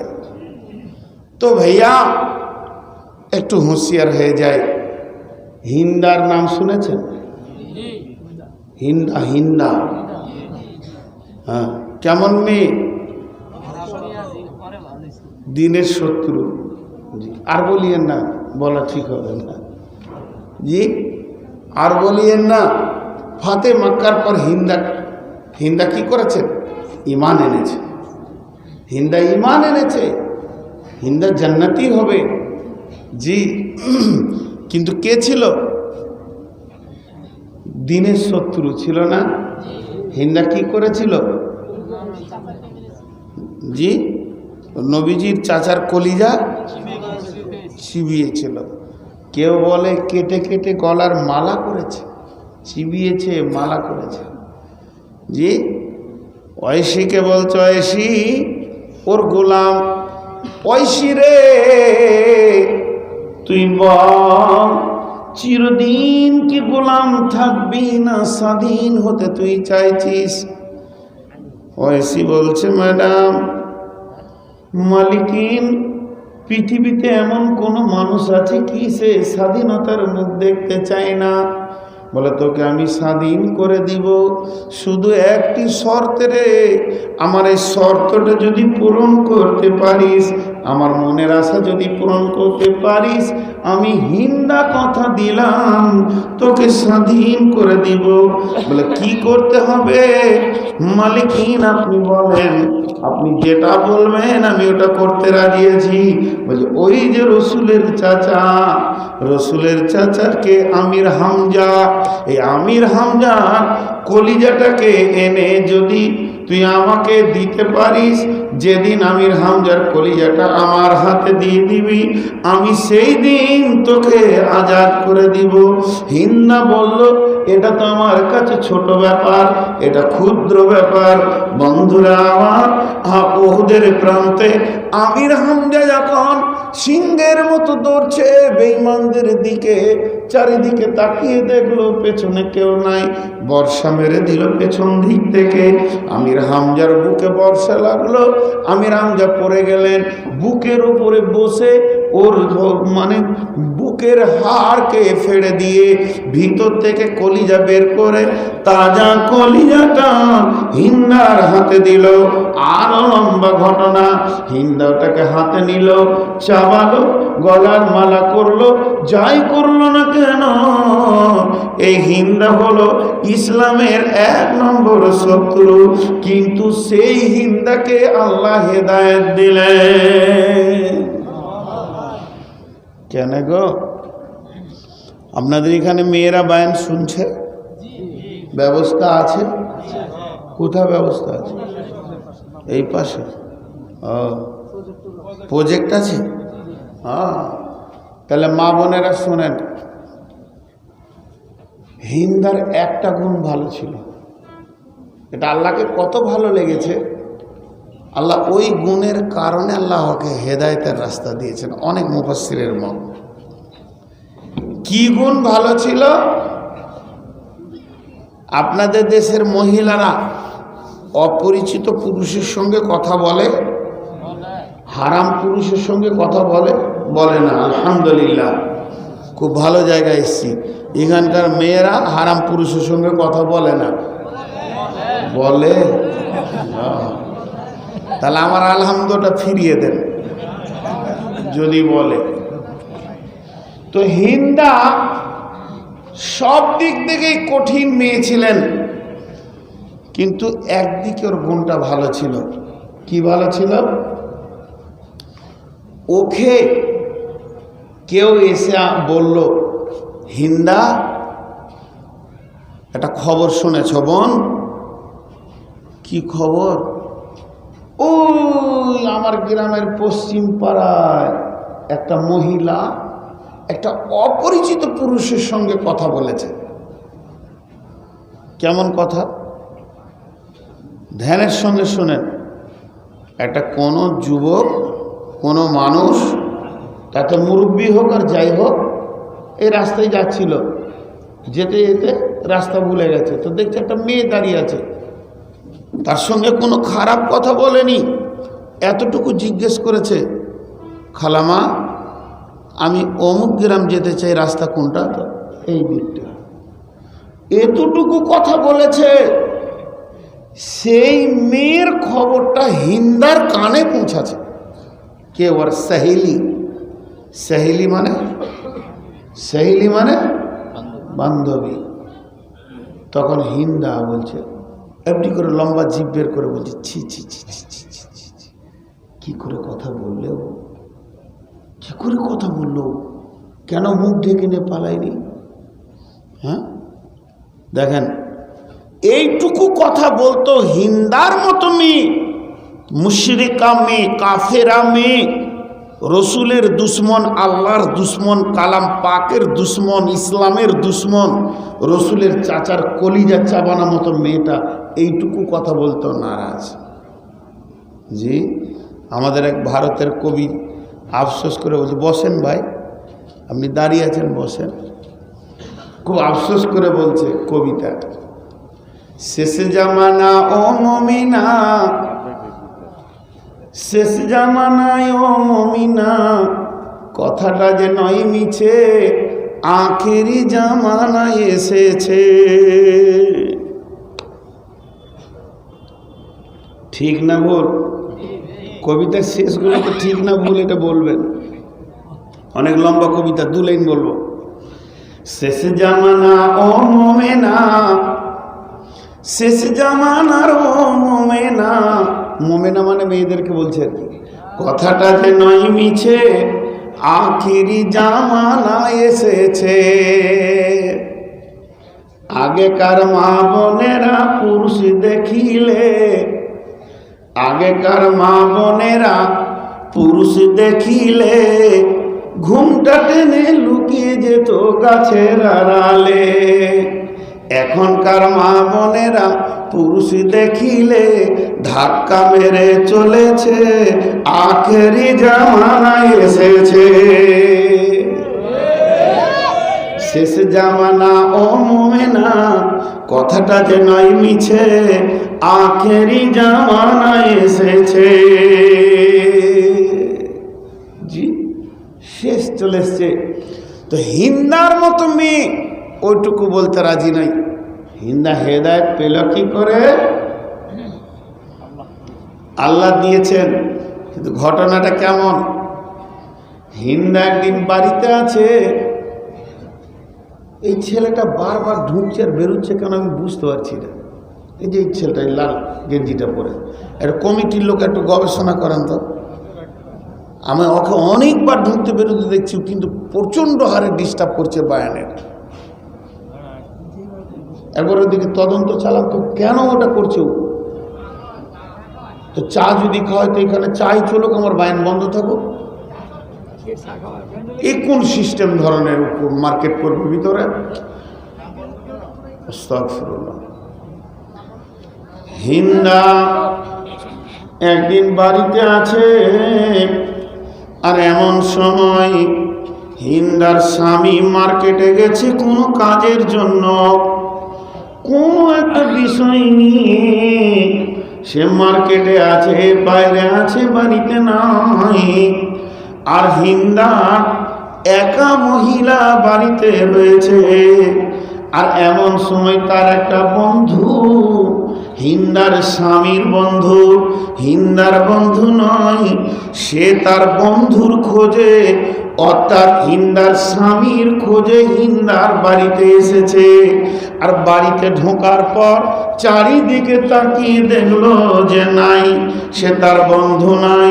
বাড়ির ভিতরে ঢুকে দেখলো নাই, যখন বাড়ির আপনার কিনা বারান্দায় দেখলো নাই, এই কয়েক জায়গা নাই দেখলো। হিন্দার তখন বাড়ির রান্না বান্না কাজ শেষ হয়ে গেছে। এখন বাড়িটাকে গোছানোর কাজে সে ব্যস্ত আছে। মেয়েদের যখন কাজ শেষ হয়ে যায়, বাড়িকে গোছাবে, প্লেটগুলোকে ঠিক করে করে রাখবে, ডিশ কাপগুলোকে সাজিয়ে সাজিয়ে রাখবে। হিন্দাও এই কাজে ব্যস্ত রয়েছে। আর যখন ওই কাজে ব্যস্ত, ও বাড়ির পেছন দিকে, দরজার দিকে ওর পেছনটা আছে, সামনের দিকে মুখ আছে, দেওয়ালের কাজ করছে, সুন্দর করে সাজাচ্ছে। আর হিন্দার স্বামীর বন্ধু ওই রংটার ভিতরে ঢুকে গেছে। চারিদিকে খাটে, সোফাতে তাকিয়ে দেখছে আমার বন্ধু নাই। যখন দেখলো ঘরে মহিলা একা, আমার বন্ধু এখানে নাই, তখন মনে মনে চিন্তা করলো, মহিলাকে আর কথা বলে দরকার নাই, ওর সঙ্গে আর কোনো কথা আমার বলার দরকার নাই। এমনিতেই উপর পুরুষের সঙ্গে কথা বলতে বিরক্ত হয়, তাই কোনো কথা না বলে ওর বন্ধু বাড়ি থেকে বের হয়ে চলে যাচ্ছে। হিন্দাকে ডাকলো না, হিন্দাকে কোনো কথা বলল না, ওকে সাড়া দিল না, কোনো শব্দ দিল না। আর হিন্দাও জানতে পারলো না এই রমে কোনো একটা পুরুষ ঢুকেছিল। আর ওই পুরুষটা ঢুকে সে কি করেছে, কিভাবে বের হয়েছে, এটা হিন্দা কিছুই জানলো না। কিন্তু মুশকিল রে ভাই, যখন ওই দরজা টোকে ও বের হচ্ছে, হিন্দার স্বামীর বন্ধু, তখনই ওর বন্ধু মার্কেট থেকে বাড়ি ঢুকছে। আর বাড়ি ঢুকে দেখছে একই রুমের ভিতরে, একটা ঘরের দরজার ভিতরে আমার বিবি আর আমার বন্ধু। ভেজাল পাকলো কি পাকলো না? আপনারা বলেন, ভেজালটা জটিলতা তো বাড়লো কি বাড়লো না? ওর বন্ধু দুটা কথা বলে চলে গেল। হিন্দা স্বামী হিন্দাকে নিয়ে বসলো, ব্যাপার কি? একটা রুমে তোরা দুজন কেন? হিন্দা তো কসম করে, লাখ মানাত উজ্জা হবর, যত দেবদেবী আছে কারোর কসম ছাড়ে না। বলে আমি পাক। বলে আমাকে তুমি বোকা বানাবে? আমার মাথা কি খারাপ? আমি কি পাগল যে একটা রুমে যুবক যুবতী থাকবে আর কোনো কাজ হবে না, আর আমি ঘরে নাই? এই মনের বিগার, মনের বিগারের কারণে এ বলে আমি হিন্দাকে নিব না, হিন্দাকে ভাত দিব না, হিন্দা আমার পাতে আসবে না, আর হিন্দা বলে আমাকে তুমি ছেড়ে দিও না। ই থাকতে চাই, ও রাখতে চাই না। এই দীর্ঘদিন কেটে যাচ্ছে, সেটিং হচ্ছে, একবার দুবার গাঁয়ের লোক বসছে, 5 জন বসছে, 10 জন বসছে, বিচার হচ্ছে, মুরব্বীরা আসছে। হিন্দার স্বামীর দাদু নানা যারা আছে তারা বলছে, না রে ভাই, ছাড়, যেগুলো হয়েছে নিয়ে নে, সংসার কর, সংসার সুখের সংসারকে চুরমার করিস না। মানে না, ও নিজের জিদে একদম স্ট্যান্ড পয়েন্টে দাঁড়িয়ে আছে যে আমি ওকে আর স্ত্রী রূপে গ্রহণ করব না। তখন ওর এক মুরব্বী দাদু হিন্দার স্বামীর বলছে, ভাই আমি একটা কথা বলবো, শুনবি? বলে বলেন। অনেকজন অনেক কথা বলেছে, আপনি বাকি আছেন, বলেন। বলে তোদের দাম্পত্য সমস্যা মিটে যাবে, তোদের যে মনের ভিতরে দূর হয়ে গেছে, স্ত্রীর প্রতি সন্দেহ সব মিটে যাবে। তুই একটা কাজ কর, সকালে ওঠ, ঘুম থেকে উঠে এই দিকে রাস্তা ধরে হাঁটতে শুরু কর।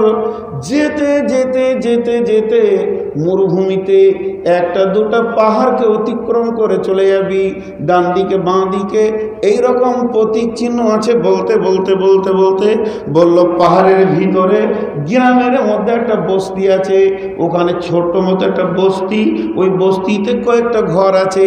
সেই ঘরের ভিতর গ্রামে গিয়ে দেখবি একজন কাহিন আছে, হাত চালানেওয়ালা, গুণী আছে, গণকদার, সেই জাদু করনেওয়ালা। ওর কাছে তুই চলে যা, তোর বিবিকে নিয়ে সে গণনা করে করে করে করে বলে দিবে তোর বিবি সতী না অসতী। ওর স্বামী বলল, কথা দিলাম, ও যদি বলে দেয় যে আমার বিবি নোংরা নয়, তা আমি ওকে নিয়ে গ্রহণ করে নিব, বিবির মর্যাদা দিব, স্ত্রীর সম্মান দিব, এবং আমি সংসার করব। চলল, স্বামী স্ত্রী চলল সেই কাহিনের কাছে, জাদুকরের কাছে। ওখানে পৌঁছালো, পৌঁছিয়ে বসে আছে দুজনাতে। জাদুকর বলছে, কি ব্যাপার? বলে আমাদের এই সমস্যা নিয়ে। ও বসো। শুরু করলো হাত গোনাতে গোনাতে গোনাতে। সে যুগ জাদুর যুগ ছিল, দিয়ে গনিয়ে গনিয়ে শেষকালে বলছে, রিপোর্ট দিচ্ছে, হিন্দার স্বামী, তুমি হিন্দার উপরে যে অপবাদটা দিয়েছ, এটা তোমার দেওয়াটা ভুল হয়েছে। ওর তোমার বন্ধুর সঙ্গে কোনো সম্পর্ক নাই, মেয়েটি চরিত্র দিক থেকে ঠিক আছে। হিন্দাও হাসছে, হিন্দার স্বামী হাসছে, সমস্যার সমাধান হয়ে গেল। কিন্তু জাদুকর যদি এই পর্যন্ত বলে থেমে যেত তাহলে সমস্যা মিটে যেত। কিন্তু জাদুকর এই পর্যন্ত না বলে আর কদম কথা বাড়িয়ে দিল, আর কয়েকটা শব্দ বাড়িয়ে দিল। শব্দগুলো কি? রে হিন্দার স্বামী হিন্দা, তোমাদেরকে একটা সুসংবাদ দিই, সুসংবাদ তোমরা নাও। তোমার পেটে একটা বাচ্চা হবে, পুরুষ হবে। ওই বেটা ছেলেটা, পুরুষ ছেলেটা এত সম্মানী হবে, ইজ্জতওয়ালা হবে, আর এত বীর পুরুষ হবে, সারা পৃথিবীর লোক তাকে চিনবে। পৃথিবীর লোক তাকে চিনবে। হিন্দা এটা শোনার পর ওর স্বামীকে বলছে, তোমার ভাত খাবো না। এবার উল্টা দিকে নদী বইছে, উজান দিয়েছে ভাটি থেকে। তখন বলছে, আমি তোমাকে ছাড়বো না, তোমার ভাত খাবো না। বলে, কি দোষ করলাম? বলছি তো ভাত খাবো না। বলছে, আমি যা করেছি মাফ করে দাও। বললাম তো তোমার ভাত খাবো না, তুমি অন্য বিবি দেখে নাও। এবার খুব পিড়াপিড়ি চলছে হিন্দার উপরে ফ্যামিলির দিক থেকে। হিন্দা মুখ খুলতে বাধ্য হলো। হিন্দা ইশারাই বলছে, কত জ্ঞানী মেয়ে। হিন্দা বলছে, শোনেন, নিমের আঁটি বসানোর পর আঙ্গুরের অপেক্ষা করা যাবে না। তেতো বীজে তেতো ফল হবে, আঙ্গুরের বীজে আঙ্গুর হবে, আমের আঁটিতে আম হবে, আমের বীজে কাঁঠালের অপেক্ষা করা যাবে না। কাঁঠালের বীজে কাঁঠাল হবে, কাঁঠালের বীজে আমের অপেক্ষা করা যাবে না। মেয়ে মানুষ হলো জমি চাষ করবে পুরুষে। তো আমি যখনই শুনেছি যে আমার পেটে একটা বীর পুরুষ জন্ম নিবে, তো বীর পুরুষ জন্ম নিতে গেলে আমার স্বামীটাও বীর পুরুষ হতে হবে। দুর্বল স্বামীর বীজে কোনোদিন বীর পুরুষ হতে পারে না। অতএব এই স্বামীর কাছে আমি থেকে দেখলাম এর মতো দুর্বল প্রকৃতির মানুষ নাই। নিজের স্ত্রীকে যে সন্দেহ করে তার মতো বদ চরিত্র লোক আর কেউ নাই। নানা রকম লানত দিয়ে বলল, আমার দীর্ঘ বিশ্বাস এই লোক তার রক্তে, এর ঔরসে, এর বিচনে কোনোদিন বীর যোদ্ধা হতে পারে না। আমি তো হলাম জমি, ফসলের বীজ দেবে তো পুরুষ। আমি একে ছাড়বো, বীর পুরুষকে বিয়ে করব। হিন্দা তার স্বামীকে তালাক দিল। তালাক দিয়ে বিয়ে করলো কাকে? হযরতে আবু সুফিয়ানকে। আর আবু সুফিয়ানের বীজে, আবু সুফিয়ানের ঔরসে হিন্দার গর্ভে যে সন্তানটা জন্ম নিল তার নাম হযরতে ইমাম মাবিয়া রাদিয়াল্লাহু তাআলা আনহু, যাকে বদরি সাহাবী বলা হয়। আর ইমাম মাবিয়ার বেটার নাম হলো ইয়াজিদ। ইমাম মাবিয়ার মা হিন্দা। আর ফাতে মক্কার পর যখন ঈমান আনলো তো হিন্দা রসুলের শাশুড়ি হয়ে গেল। জি, তাহলে হেদায়েতের মালিকটা কে? আল্লাহ। কাঁচা কলিজা চাবানোর পরে ও হেদায়েত পেল। আর সারা জীবন রসুলকে আগলে ঘেরে রসুলকে মহব্বত দিয়ে মানুষ করে ও হেদায়েত পেল না। অতএব আল্লাহর কাছে হেদায়েত চাইতে হবে। আমরা হেদায়েত চাইব তো? কে বলেন চাইব তো? ইনশাআল্লাহ। এবার আল্লাহ কি বলছেন? আমার হাতের দিকে তাকান। বিসমিল্লাহির রহমানির রহিম। কুল তাআলাউ আতলু মা হাররামা রাব্বুকুম আলাইকুম আল্লা তুশরিকু বিহি শাইআ ওয়া বিল ওয়ালিদাইনি ইহসানা ওয়া লা তাকতুলু আওলাদাকুম মিন ইমলাকিন নাহনু নারযুকুকুম ওয়া ইয়্যাহুম ওয়া লা তাকরাবুল ফাওয়াহিশা মা জাহারা মিনহা ওয়া মা বাতান ওয়া লা তাকতুলু নাফসাল্লাতী হাররামাল্লাহু ইল্লা বিল হাক্কি যালিকুম ওয়াসাকুম বিহি লাআল্লাকুম তা'কিলুন ওয়া লা তাকরাবু মালাল ইয়াতীমি ইল্লা বিল্লাতী হিয়া আহসান হাত্তা ইয়াবলুগা শুদ্দাহু ওয়াফুল কাইলা ওয়াল মিজানা লা নুকাল্লিফু নাফসান ইল্লা উসআহা ওয়া ইযা কুলতুম ফা'দিলু ওয়ালাউ কানা যা কুরবা ওয়া বিআহদিল্লাহি আওফু যালিকুম ওয়াসাকুম বিহি লাআল্লাকুম তাযাক্কারুন। কয়টা বললেন আল্লাহ? 10টা। বলেন কয়টা বললেন? 10টা কথা বলার পর আমার আল্লাহ বললেন ওয়া আন্না হাযা সিরাতি মুস্তাকিমা, ওয়া আন্না হাযা, এই 10টার দিকে আঙুল তুলে আমার আল্লাহ বলছেন ওয়া আন্না হাযা সিরাতি মুস্তাকিমা, এটাই হলো আমার দেওয়া সোজা রাস্তা, ফাত্তাবিউহু, চলতে থাকো চলতে থাকো, ওয়ালা তাত্তাবিউ সুবুলা, খবরদার অন্য রাস্তায় যেও না, ফাতাফাররাকা বিকুম আন সাবিলি, যদি অন্য রাস্তায় যাও ওই বন্দুকের গুলির মতো আমার থেকে তুমি অনেক দূরে সরে চলে যাবে। যালিকুম ওয়াসাকুম বিহি লাআল্লাকুম তাত্তাকুন, আমার আল্লাহ বলছেন আমি ওসিয়ত করছি যদি তোমাদের ভিতরে ভীত সন্ত্রস্তের ভাব থাকে তাহলে গ্রহণ করতে পারবে, ভীতু ছাড়া হেদায়েতকে গ্রহণ করতে কেউ পারবে না।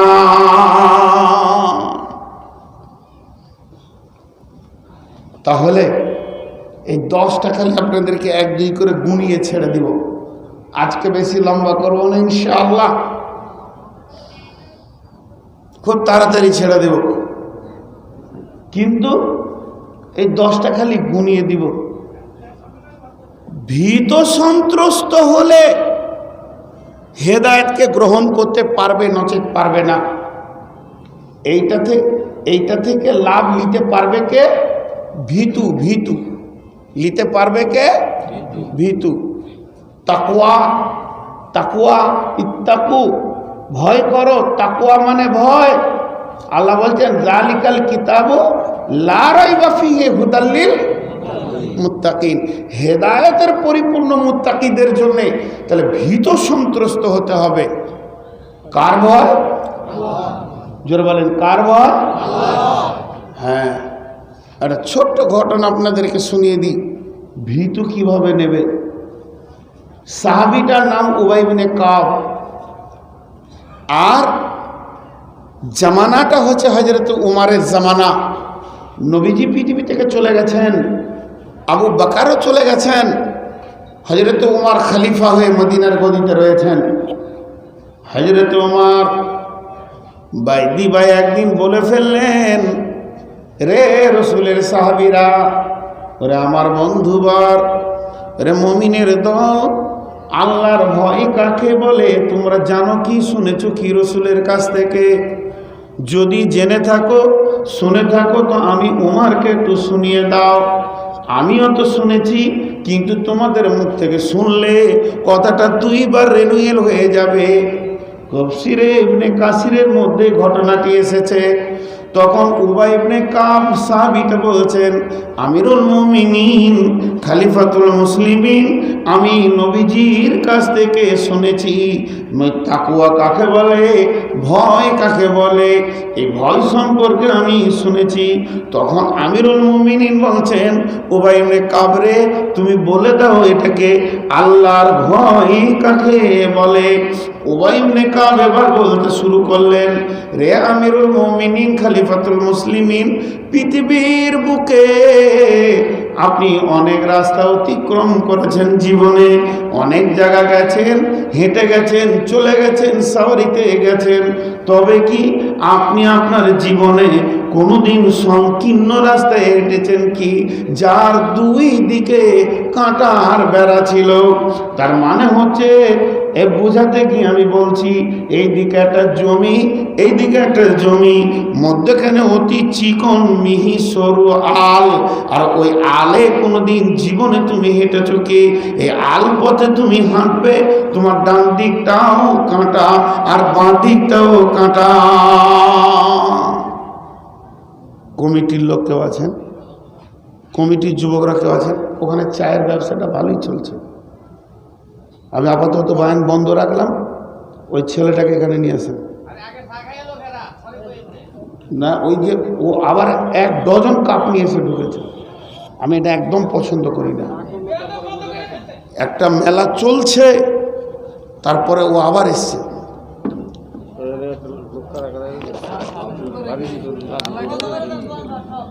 তো আপনারা চুপচাপ যান, ওকে ধরে নিয়েছেন, আমি কথা বলি এদিকে খেয়াল করেন। তো এই রাস্তা আপনারা কি দুই জমির মাঝে জায়গাটাকে কে বলেন? আল বলেন তো? হ্যাঁ, তো এটা আমি বোঝানোর জন্য বলছি। আইলে আপনি হাঁটবেন, আর দুই দিকের জমিওয়ালা তার ফসলগুলোকে সংরক্ষণ করার জন্য কাঁটার বেড়া দিয়েছে।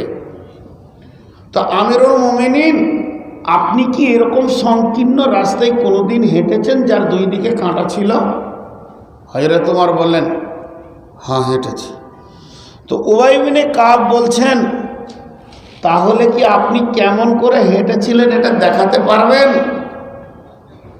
জি, উনি দেখালেন। কিভাবে দেখালেন এবার আপনারা বুঝালেন। উনি অঙ্গভঙ্গি করে দেখালেন, কাপড় চাদরগুলোকে গুটিয়ে সামটে নিলেন, আর এক পা দুপা করে দেখিয়ে বললেন, আমি এতটাই সাবধানতা অবলম্বন করেছিলাম, আমার ডান দিকে ঝুঁকি নেইনি, বাঁ দিকেও নিইনি। যদি ডান দিকে ঝুঁকি তো কাঁটা, বাঁ দিকে তো কাঁটা, কাঁটাতে লেগে যাবে, সুতো কেটে যাবে, ছিঁড়ে যাবে, রক্ত বের হয়ে যাবে। নানা রকম চিন্তা করে মধ্যস্থকে অবলম্বন করে ধীরে ধীরে ধীরে ধীরে এই রাস্তার এক প্রান্ত থেকে আর এক প্রান্ত পর্যন্ত পৌঁছেছিলাম। উবাই ইবনে কাব বলছেন, বাস বাস বাস, বিশ্বনবী এটা কি আল্লাহর ভয় বলেছেন? আল্লাহ বলেছেন, যালিকাল কিতাবু লা রাইবা ফীহি হুদাল লিল মুত্তাকিন।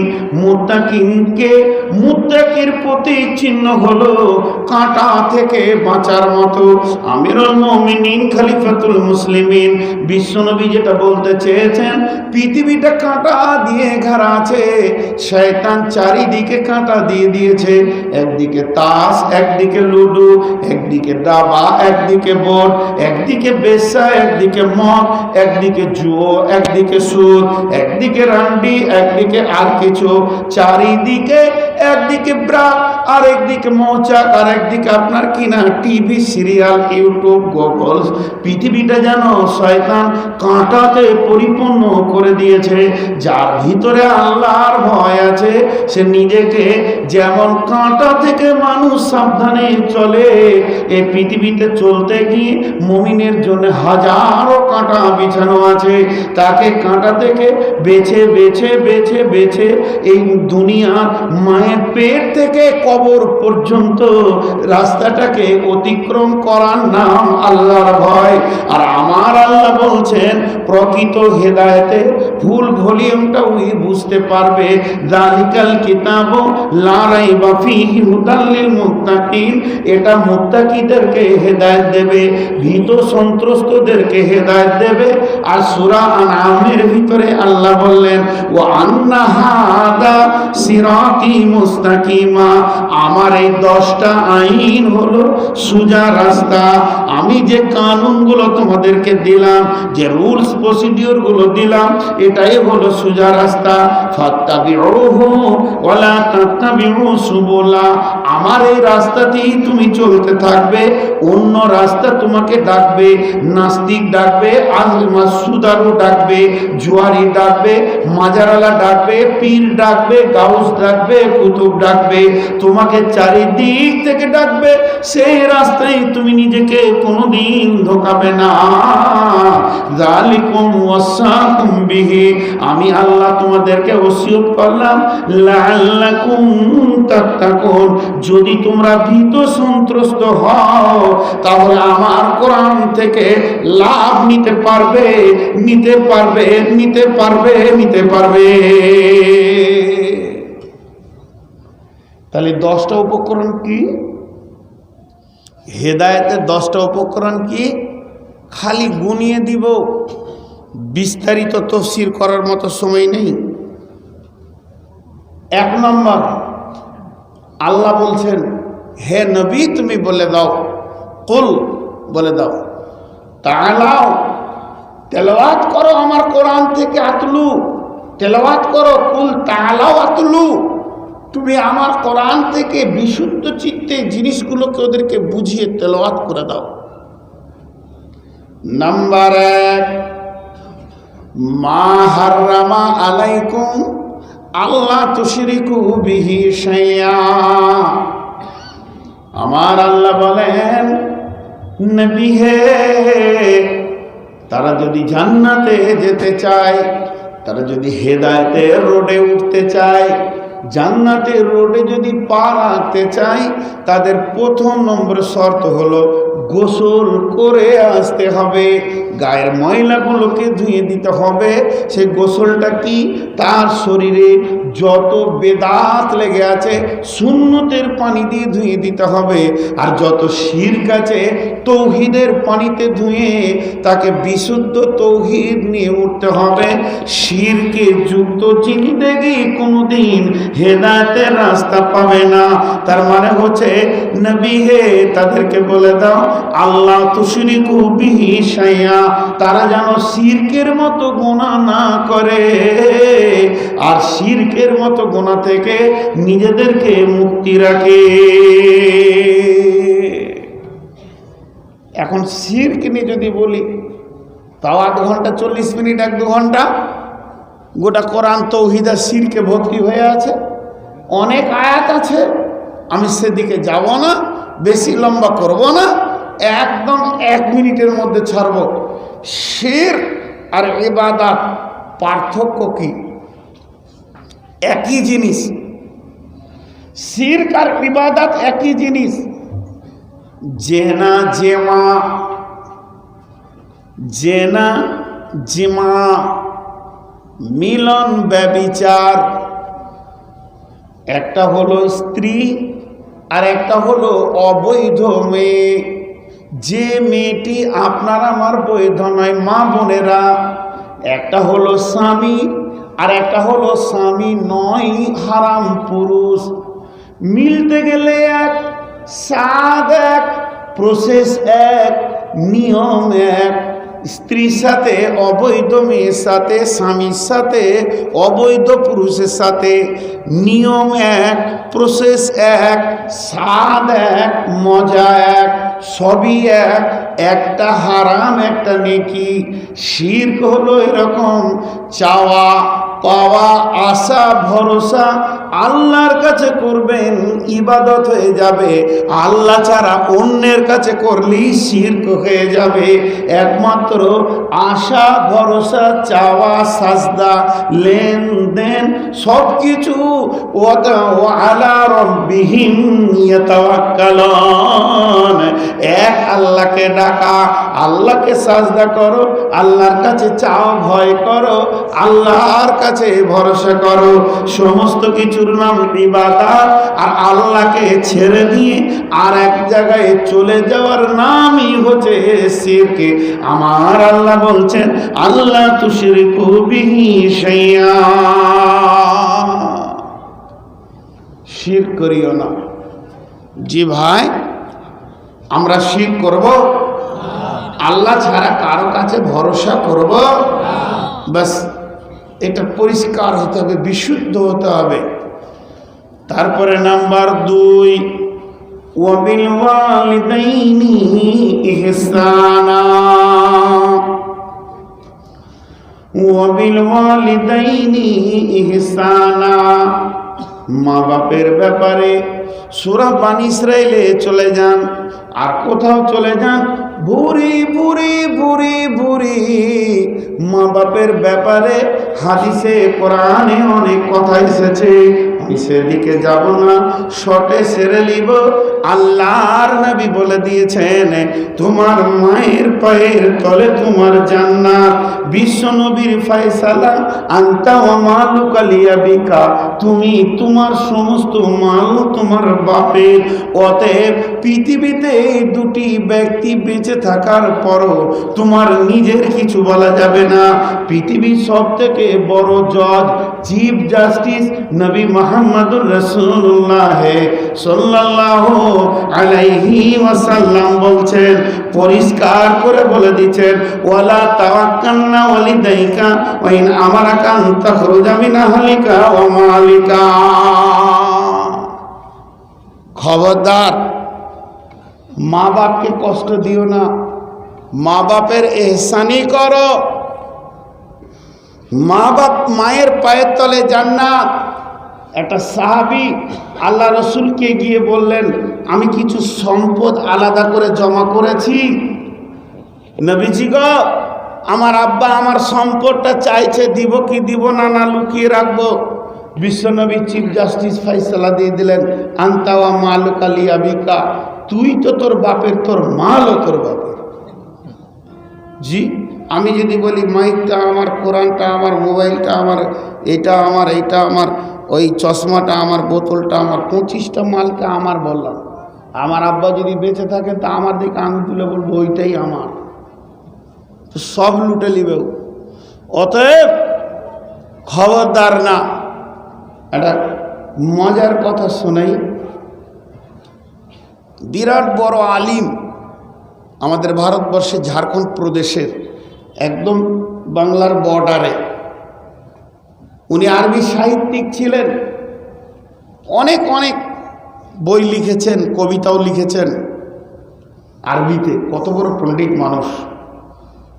ওনার ছেলে বাঘের বাচ্চা বাঘ, সেও বুখারি পড়ে। ওনার শেষ বয়সে, অন্তিম মানে বয়স, সূর্য ডুবতে চলেছে এমন অবস্থায় ছেলেদেরকে, 4টা ছেলে 3টে মেয়ে, সবকে নিয়ে বসে ওসিয়ত করছেন যেমন করার। ভাইদেরকে ডেকেছে পাড়ায়, 2-4টা ভাই, সে কোনো বিচার মজলিস নয়, এরকম ছোট মজলিস। ওসিয়ত করার পর বলছে, মানে ওনার স্ত্রী মারা গেছে নাকি, কয়েকদিন পরেই ঘটনা ঘটাচ্ছেন উনি নিজে। বলছে, বাবা তোমরা নিজের নিজের জমি জায়গা সব যে যেমন কে কোনটা চাষ করবে দেখো, একটা ভাগ টাগ করে নাও, আমি মরে গেলে সব পাকা রেস্টি করে নিও, আমার সামনেই সব কে কোন জায়গাটা নেবে, প্লটটা নেবে দেখো। সব হয়ে গেল, ভাগ ধরেলেন। আমি মেন কথাটা বলছি। এখন হুজুরের বড় ভাই বলছেন যে তাহলে তোর আব্বাকে তো খাওয়াতে হবে। হ্যাঁ, তো 100 বার খাবে।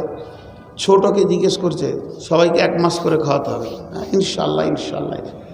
বড়কে শেষে জিজ্ঞেস করছে, তোরও তো 1 মাস পালা। বলছে আমি খাওয়াতে পারবো না। অথচ উনি বড় আলিম, বুখারি পড়ে। জি, মাদ্রাসায় বসে বুখারি পড়ে। বলছে আমি আব্বাকে খাওয়াতে পারবো না। আপনাদের মনে একটা রাগ হচ্ছে না, যে এত বড় আলিম। তো সেই মজলিসে যারা আছে তারা রাখছে, 2-5 জন আছে, সব ঘরের মানুষ। তুই এমন কথা বললি কেন রে, তোর সাহস হলো কি করে? উনি তখন এই হাদিসটা বললেন যে আমি আল্লাহ রসুলের হাদিসের বাইরে যেতে পারবো না। বিশ্বনবী বলেছেন, আনতাওয়া মালুকা লিয়াবিকা, তুই এবং তোর সম্পদ সব তোর বাপের। তাহলে আমার থাকলো কি, তা আমি কি খাবো? আমি তো বাপের খাই।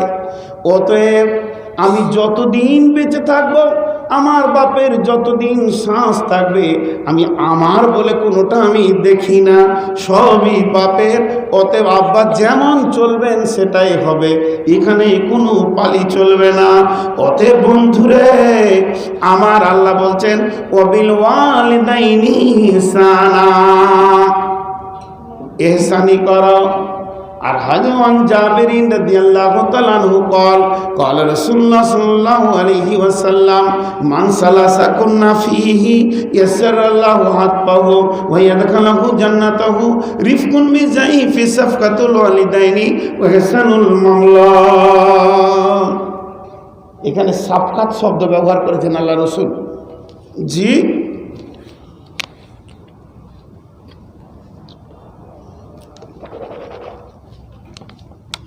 এখানে নবীজি সাফকাত শব্দটা ব্যবহার করেছেন, কান করে শুনবেন। হযরতে জাবের রাদিয়াল্লাহু তাআলা আনহু বর্ণনা করছেন, বিশ্বনবী বলেছেন, পৃথিবীর বুকে যদি কেউ 3টি আমল করে যেতে পারে, তার 2খানা প্রাইজ আল্লাহর কাছ থেকে পাবে। 1 নম্বর হলো তার মত হবে অতি আসানে, ইয়াসসারাল্লাহু হাতফাহু ওয়া ইয়াদখালুহু জান্নাতাহু। আর দ্বিতীয় প্রাইজটা হলো ওই লোকটি জান্নাতে ঢুকবে। তাহলে 3টি আমল কি? 1 নম্বরে রিফকুন বিজাইফ, কমজোরকে যে সাহায্য সাহায্য করবে। 2 নম্বরে সাফকাতুল ওয়ালিদাইনি, মা বাপের সঙ্গে যে সাফকাত করবে, সাফকাতুল ওয়ালিদাইনি।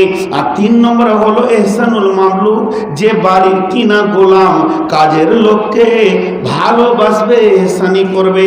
তো সাফকাতুল ওয়ালিদাইন, সাফকাত শব্দের অর্থ কি? সাফকাতের অবিল ওয়ালিদাইনি ইহসানা, ইহসান মানে হচ্ছে তাদের প্রতি সদয় হৃদয়ে ভালোবাসা, প্রেম প্রীতি নিয়ে থাকা। আর সূরা বানী ইসরাইলে বলেছেন তাদের বয়স হলে ব্যবহারটাও অবাধ আচরণে চলে যাবে, কিন্তু তুমি উহু বলো না, খবর দাও তুমি উহু শব্দ ব্যবহার করিও না। আর এখানে নবীজি বলছেন সাফকাত করো। সাফকাত মানে হচ্ছে তুমি এমন ব্যবহার করবে, তোমাকে দোয়া চাইতে হবে না, তোমার ব্যবহারে তোমার মা বাপ সন্তুষ্ট থাকবে, এমন ব্যবহার করবে, তোমার ব্যবহারে তোমার ভাষাতে আব্বা মায়ের কলিজা ঠান্ডা হয়ে যাবে। এর কৌশলটা কি? একজন ইসলামী চিন্তাবিদ বলছে তোমার বাপকে তোমাকে 3 গুণ দিতে হবে আর মাকে, তাহলে কলিজা ঠান্ডা হবে। 3 গুণ মানে বুঝেন, ও দিবে 4 আনা, তুমি দিবে 12 আনা শেষ বয়সে। কেমন? মা খালি একবার বলেছে রফিক, বেটা রফিক। কবার বলেছে? একবার। মা একবার ডাকলে তুমি 3 বার সাড়া দাও। জি মা, কি বলছেন মা? মা বলেন মা আমি হাজির আছি মা। বলছে মা বলবে 4 আনা, তুমি দিবে 12 আনা। বাপ যদি বলে বেটা মিজানুর, সঙ্গে সঙ্গে উত্তরে তুমি বলে জি আব্বা। বলেন আব্বা, কি বলছেন আব্বা? আব্বা আমি রাজি আছি আব্বা। যেন তোমার 3 কন্যা হয়ে যায়। যখন তুমি 3 দিতে পারবে তাদের 4 আনাতে, তারা যদি 8 আনা দেয় তুমি দিয়ে দাও 6 আনা। একদম সোজা। বেটা রফিক রে, রফিক আছিস বাপ? 3 বার বলেছে, তুমি 6 বার চালিয়ে দাও। জি আব্বা। বলেন আব্বা। আব্বা আমি হাজির আছি আব্বা, আমাকে কোনো দরকার আছে আব্বা, আপনি আমাকে ডাকছিলেন আব্বা। আব্বা বলেন আব্বা। এইটা সাফকাতুল ওয়ালিদাইনি। তোমার ভাষা, তোমার অঙ্গভঙ্গি, তোমার চেহারার ভিতরে কোনো ভারাক্রান্ত থাকবে না। স্বতঃস্ফূর্ত মুখ, স্বতঃস্ফূর্ত ভাষা, মিষ্টি শব্দ নিয়ে মা বাপের সামনে দাঁড়ানোর নাম হচ্ছে সাফকাতুল ওয়ালিদাইন। তাহলে 2টা হলো। 1 নম্বর শিরক করিও না, 2 নম্বর হচ্ছে মা বাপের উপর শ্রদ্ধা করবে। আমি কোনো প্রশ্নের উত্তর দিই না, ওইটা কোনো চিন্তা নাই। এটা ভারতে বলি, কিন্তু এখানে বলবো না। ভারতে একটা কথা বলি যে ছেলেকে বিয়ে দেওয়ার পর শ্বশুর বাড়ি কবে যেতে হবে এটা বলতে হবে না, ও ঠিক টাইমে টিপ যাবে ওখানে। আর বক্তাকে মাইক দিয়ে বলতে হবে না কি করতে হবে। আমার নাম নবাব, কিছুরই নাই অভাব, ভিক্ষা করার স্বভাব, এটা প্রতিদিনের কাজ। কোনো বক্তাকে যদি অ্যালার্ট করাতে হয় তাহলে তাকে বক্তৃতার লাইন ছেড়ে দিয়ে রিক্সা চালাইতে হবে। জি, তাহলে কয়টা হলো? 2টা। নাম্বার 3, আল্লাহর নবী বলছেন, আল্লাহ বলছেন ওয়ালা তাকতুলু আওলাদাকুম মিন ইমলাকিন, রুজি দেওয়ার ভয়ে সন্তানকে কেটে দিও না। আপনাদের এলাকায় আছে? ছেলেকে ডেকে নিয়ে যে বলে নদীর ধারে জবাই করে ফেলে দিল, খেতে দিতে পারবো না, 25টা বাচ্চা হয়ে গেছে, এর জন্য নদীতে কেটে ভাসিয়ে দিল, এমন কেউ আছে কি? জি, লাইগেশন করা। এই জায়গায় আমার আল্লাহ বলছেন খবরদার, রুজির মালিক তুমি নাও, অতএব সন্তান পৃথিবীতে বেশি হয়ে গেলে রুজির অভাব হবে, এই নিয়তে তুমি খবরদার সন্তান কতল করিও না। আপনাদের এলাকায় খবর আছে? জি ভাই, হ্যাঁ না বলেন আছে? বাস, আমি জীবনে ফতোয়া দিই না আর দেব না, কিন্তু আলেমদেরকে জিজ্ঞেস করে নেবেন যে আপনার অবস্থাটা কোথায় আছে। একজন আলেম বলেছেন মুফাসসির, 3খানা কেসের আসামি হয়ে কিয়ামতের মাঠে উঠতে হবে। এক নম্বরে রুজিদাতা তুমি না আল্লাহ, এটার উত্তর দিতে হবে। 2 নম্বরে মার্ডার কেসের আসামি, তারা পৃথিবীর বুকে সন্তান কতল করেছে, মানে মার্ডার কেসের আসামি। আর 3 নম্বরে সে আল্লাহর গদিতে বসতে চেয়েছে, নিজেকে রাজ্জাক মনে করেছে, রুজি দেনেওয়ালা। এই প্রশ্নগুলির জবাব যতদিন দিতে না পারবে, ওই মেয়েটি, ওই পুরুষটি জান্নাতের মুখ দেখতে পাবে না। ওলা তাকরাবুল ফাওয়াহিশা মা জাহারা মিনহা ওয়া মা বাতান। আমার আল্লাহ বলছেন, প্রকাশ্যে গোপনে যেখানে ফাহেসা চলে, তাস চলে, লুডু চলে, দাবা চলে, মদ চলে, জেনা চলে, ব্যভিচার চলে, বোর্ড চলে, সে কাছে তুমি যাবে না। 4 নম্বরে বলছে, ওই কাছে তুমি যাবে না, ওই পাশে তুমি যাবে না। যেখানে প্রকাশ্য সুদ চলে, ওই জায়গাতেও তুমি যাবে না। জি ভাই, তাহলে এবার আমার ভেজালটা আমি নিজে বলি। 4টা ব্যাংকে বই আছে আমার, তো ব্যাংকগুলো তো সুদেরই কারবার। কি ভাই, প্রকাশ্য সুদের জায়গা কি না? তো আমার এলাকার বড় মাদানি, আপনারা চিনবেন সবাই, ওনার বই পড়েছেন, আব্দুল হামিদ ফাইজি। আমার বাড়ির কাছাকাছি, ওনাকে জিজ্ঞেস করলাম, ভাই কি করি দেশে চলতে গেলে? তো বলছে, জাহান্নাম যেতে হবে। আমি তো আর তোমাকে জান্নাত যাওয়ার কথা বলতে পারবো না। তোমার ঘরে মাংস দিয়ে ভাত খেয়েছি, তুমি ব্যাংকে বই করেছো, আমি বলবো তুমি জান্নাতি, এটা তো বলতে পারবো না। অথচ ভারতবর্ষের একটা নিয়ম আছে, 5,000 টাকা যদি কেউ সিকিউরিটি মানি রাখে এবং ট্রেড লাইসেন্স দেয়, তো ওর বইটাতে সুদ হবে না। উইদাউট সুদে যে কোনো ব্যাংকে বইয়ে টাকা রাখতে পারে। তা আমার সবগুলোই উইদাউট সুদে, কোনোটা আমার সুদ হয় না। কারেন্ট অ্যাকাউন্ট, যে টাকায় রাখি সে টাকায় পাই, 1 টাকা সুদ হবে না, 1 টাকা কমবে না, বাড়বে না। আমি বললাম যে আমার যে সব কারেন্ট অ্যাকাউন্ট সুদ মুক্ত, তাহলে কি হবে? আল্লাহ কোরআনে বলেছেন, ওয়ালা তাকরাবুল ফাওয়াহিশা, মুমিন তুমি ফাহিশার জায়গায় যেও না। তোমার বইটা হলো সুদমুক্ত, কিন্তু ওই ঘরটা, ওই ব্যাংক নামে জায়গাটা সুদের প্রকাশ্য খেল চলছে। তাহলে ওই জায়গায় একটা মুমিন যাবে কি করে? 2 নম্বরে, তুমি যদি 2 লাখ টাকা রাখো, তোমারটা সুদমুক্ত, কিন্তু সুদওয়ালাকে তো তুমি সাহায্য করছো, তোমার টাকা তো তাদের রোলিংয়ে ঘুরছে এবং তার থেকে তারা সুদ বার করে নাফা নিচ্ছে, অতএব যাবে না। এই শোনার সঙ্গে সঙ্গে 3খানা বইকে নীল করে দিয়ে চলে এসেছি।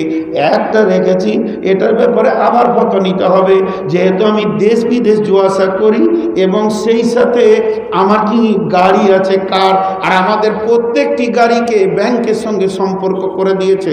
রোডে চলতে গেলে ট্যাক্স ফ্যাক্স সব ব্যাংক থেকে নিচ্ছে।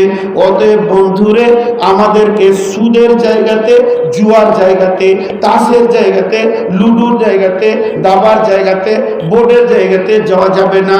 খেলবে না এই কথা আল্লাহ বলেনি, তুমি খেলিও না কথা বলেনি।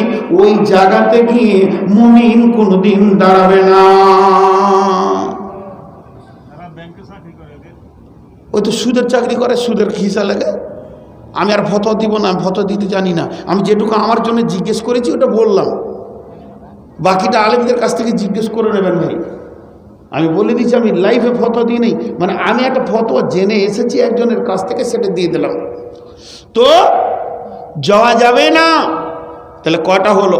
শিরক করিও না, মা বাপের সঙ্গে ভালো ব্যবহার করবে, সন্তানকে কতল করিও না, আর যেখানে প্রকাশ্যে ফায়সা কাজ চলবে ওই জায়গায় তুমি যেও না।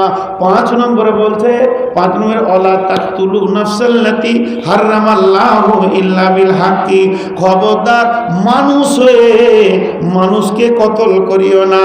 যালিকুম ওয়াসাকুম বিহি লাআল্লাকুম তাকিলুন, আমি আল্লাহ এটা তোমাদেরকে ওসিয়ত করলাম যদি তোমরা এটাকে বিবেচনা রাখো, বুঝতে পারো। দেখেন, 5টা বললাম, শির, মা বাপ, সন্তান কতল, ফাহিশা কাজের কাছে যেও না, মানুষ হয়ে মানুষকে মার্ডার করবে না। কিন্তু 3 জনকে মার্ডার করা জায়েজ আছে। কয়জনকে? একটা হলো মুরতাদ, ইসলাম থেকে যে বেরিয়ে চলে গেছে। 2 হলো কতলের পরিবর্তে কতল, বিচার বসে কাজীর হুকুমে কতল হবে, এমনি একা একা নয়। আর 3 নম্বরে হলো যদি বিয়ে করার পর কেউ জেনা ব্যভিচার করে, আল্লাহ আমাদের সকলকে মাফ করুন, বলেন আল্লাহুম্মা আমিন। তো 5টা বলা হয়ে গেল, আর 5টা শুনেলেন। আমি খুব তাড়াতাড়ি ছাড়বো, আপনারা উঠা বসা করবেন না। 1 নম্বরে হলো ওয়ালা তাকরাবু মালাল ইয়াতীমি ইল্লা বিল্লাতি হিয়া আহসান হাত্তা ইয়াবলুগা শুদ্দাহু। খবরদার এতিমের মালকে মেরে লিও না, তাকে গোপনে মেরে খেয়ে লিও না। বড় ভাই মারা গেছে, তার ছেলেগুলো এতিম হয়ে গেছে, বাকি ভাইয়েরা ভাইয়ের জমিকে মেরে দিয়েছে, চলবে না। প্রথম বিবি মারা গেছে, দ্বিতীয় বিয়ে করেছে, প্রথম বিবির ছেলেগুলির যে মাল তার মা ছেড়ে গেছে, তসরুপাত হয়ে গেল, চলবে না। কতদিন পর্যন্ত তোমাকে ওটাকে রাখওয়াল করে রেখে দিতে হবে? অতদিন পর্যন্ত যতদিন ওরা বড় না হয়েছে। ওরা মালকে যেদিন বুঝতে শিখবে, ওদের মালকে ওদেরকে বুঝিয়ে দিয়ে তবেই তুমি রেহাই পাবে, তার আগে তুমি রেহাই পাবে না। ওয়ালা তাকরাবু মালাল ইয়াতীমি ইল্লা বিল্লাতি হিয়া আহসান হাত্তা ইয়াবলুগা শুদ্দাহু। ওই পর্যন্ত ওই মালগুলিকে, যে মেয়েটি মারা গেল তার একটা যদি কাপড় থাকে, সায়া থাকে, ব্লাউজ থাকে, একটা যদি চুড়িদার থাকে, ওড়নি থাকে, এটাকে তোমাকে ধুয়ে গুছিয়ে রেখে দিতে হবে, অবহেলায় নষ্ট করা যাবে না। সোনা দানা চাঁদি থালা বাটি তার বাপের ঘর থেকে আনা খাট তুমি দ্বিতীয় বিবি নিয়ে এসে ওইটাতে ব্যবহার করতে পারো না, কারণ ওই মালটা আর তার একা নাই, এখন ফারাজ হয়ে গেছে, মালের মালিক বন্টন অনেকজন হয়ে গেছে, অতএব তুমি একা কাউকে কোনো জিনিস দিতে পারো না। এই ছেলেগুলি যখন বড় হবে তাদেরকে তিলে তিলে তিলে তার মায়ের মালকে বুঝিয়ে দিতে হবে। তোমার যেটা ফারাজ আছে তুমি সেটা ভাগে নিয়ে নেবে, বাকিগুলো তুমি অশ্রুপাত করে দেবে, চলবে না।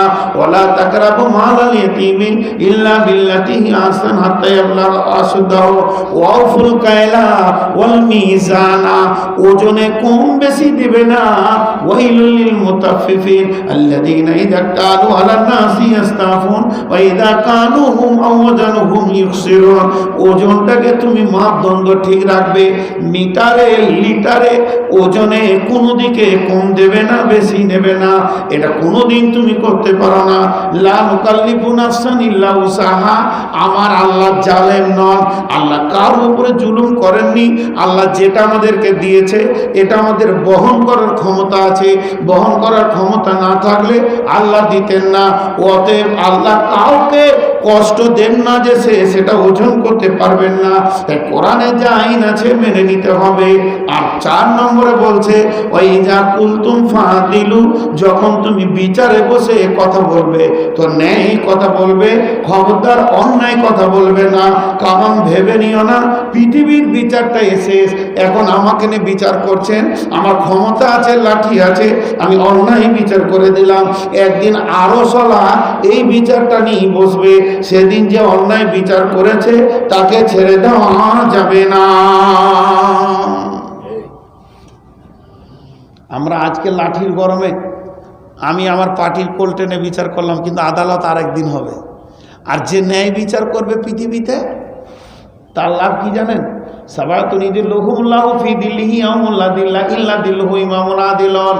পৃথিবীতে যে ন্যায় বিচার করবে কঠিন কিয়ামতের দিন এসে আল্লাহর আরশের ছায়াতে থাকবে। ন্যায় বিচারক জি আল্লাহর রহমতের ছায়াতে থাকবেন। তাহলে 4টা বলা হয়ে গেল। 5 নম্বরে ওয়াইজা কুনতুম ফাদিলু ওয়ালাউ কানা দা কুরবা ওয়া বিআহদিল্লাহি আউফু যালিকুম ওয়াসাকুম বিহি লাআল্লাকুম তাযাক্কারুন। আল্লাহ তোমাদের উপরে যে আইনগুলো দিয়েছে এগুলো প্রয়োগ করে দেখাতে হবে। এবার 10টা গুণে নেন।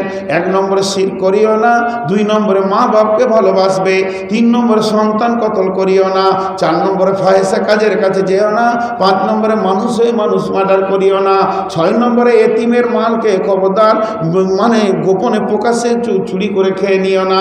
7 নম্বরে ওজনে কম বেশি দেবে না। 8 নম্বরে তুমি ন্যায় কথা বলবে বিচারে যখন বসবে। 9 নম্বরে আল্লাহ যে আইনগুলো দিয়েছে তোমার উপরে জুলুম করেনি, কোরআনকে মেনে নিতে হবে। আর 10 নম্বরে আল্লাহর সীমারেখার বাইরে পা রাখা চলবে না। এই 10টা আইনকে যে মেনে নিতে পারবে, 10টা গুণে যে গুণান্বিত হতে পারবে, আমার আল্লাহ বলছেন ও আন্না হাদা সিরাতি মুস্তাকিমা, এটাই হলো সোজা রাস্তা, এটাই হলো জান্নাতের রাস্তা, এটাই হলো হায়রোড, যেটা তুমি নামাজে চেয়েছো। ইহদিনাস সিরাতাল মুস্তাকিম, হে আল্লাহ আমাকে সোজা রাস্তা দাও, এটাই হলো সোজা রাস্তা।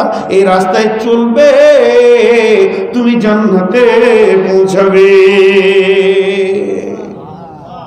আল্লাহ আমাদেরকে হেদায়েত দান করুন।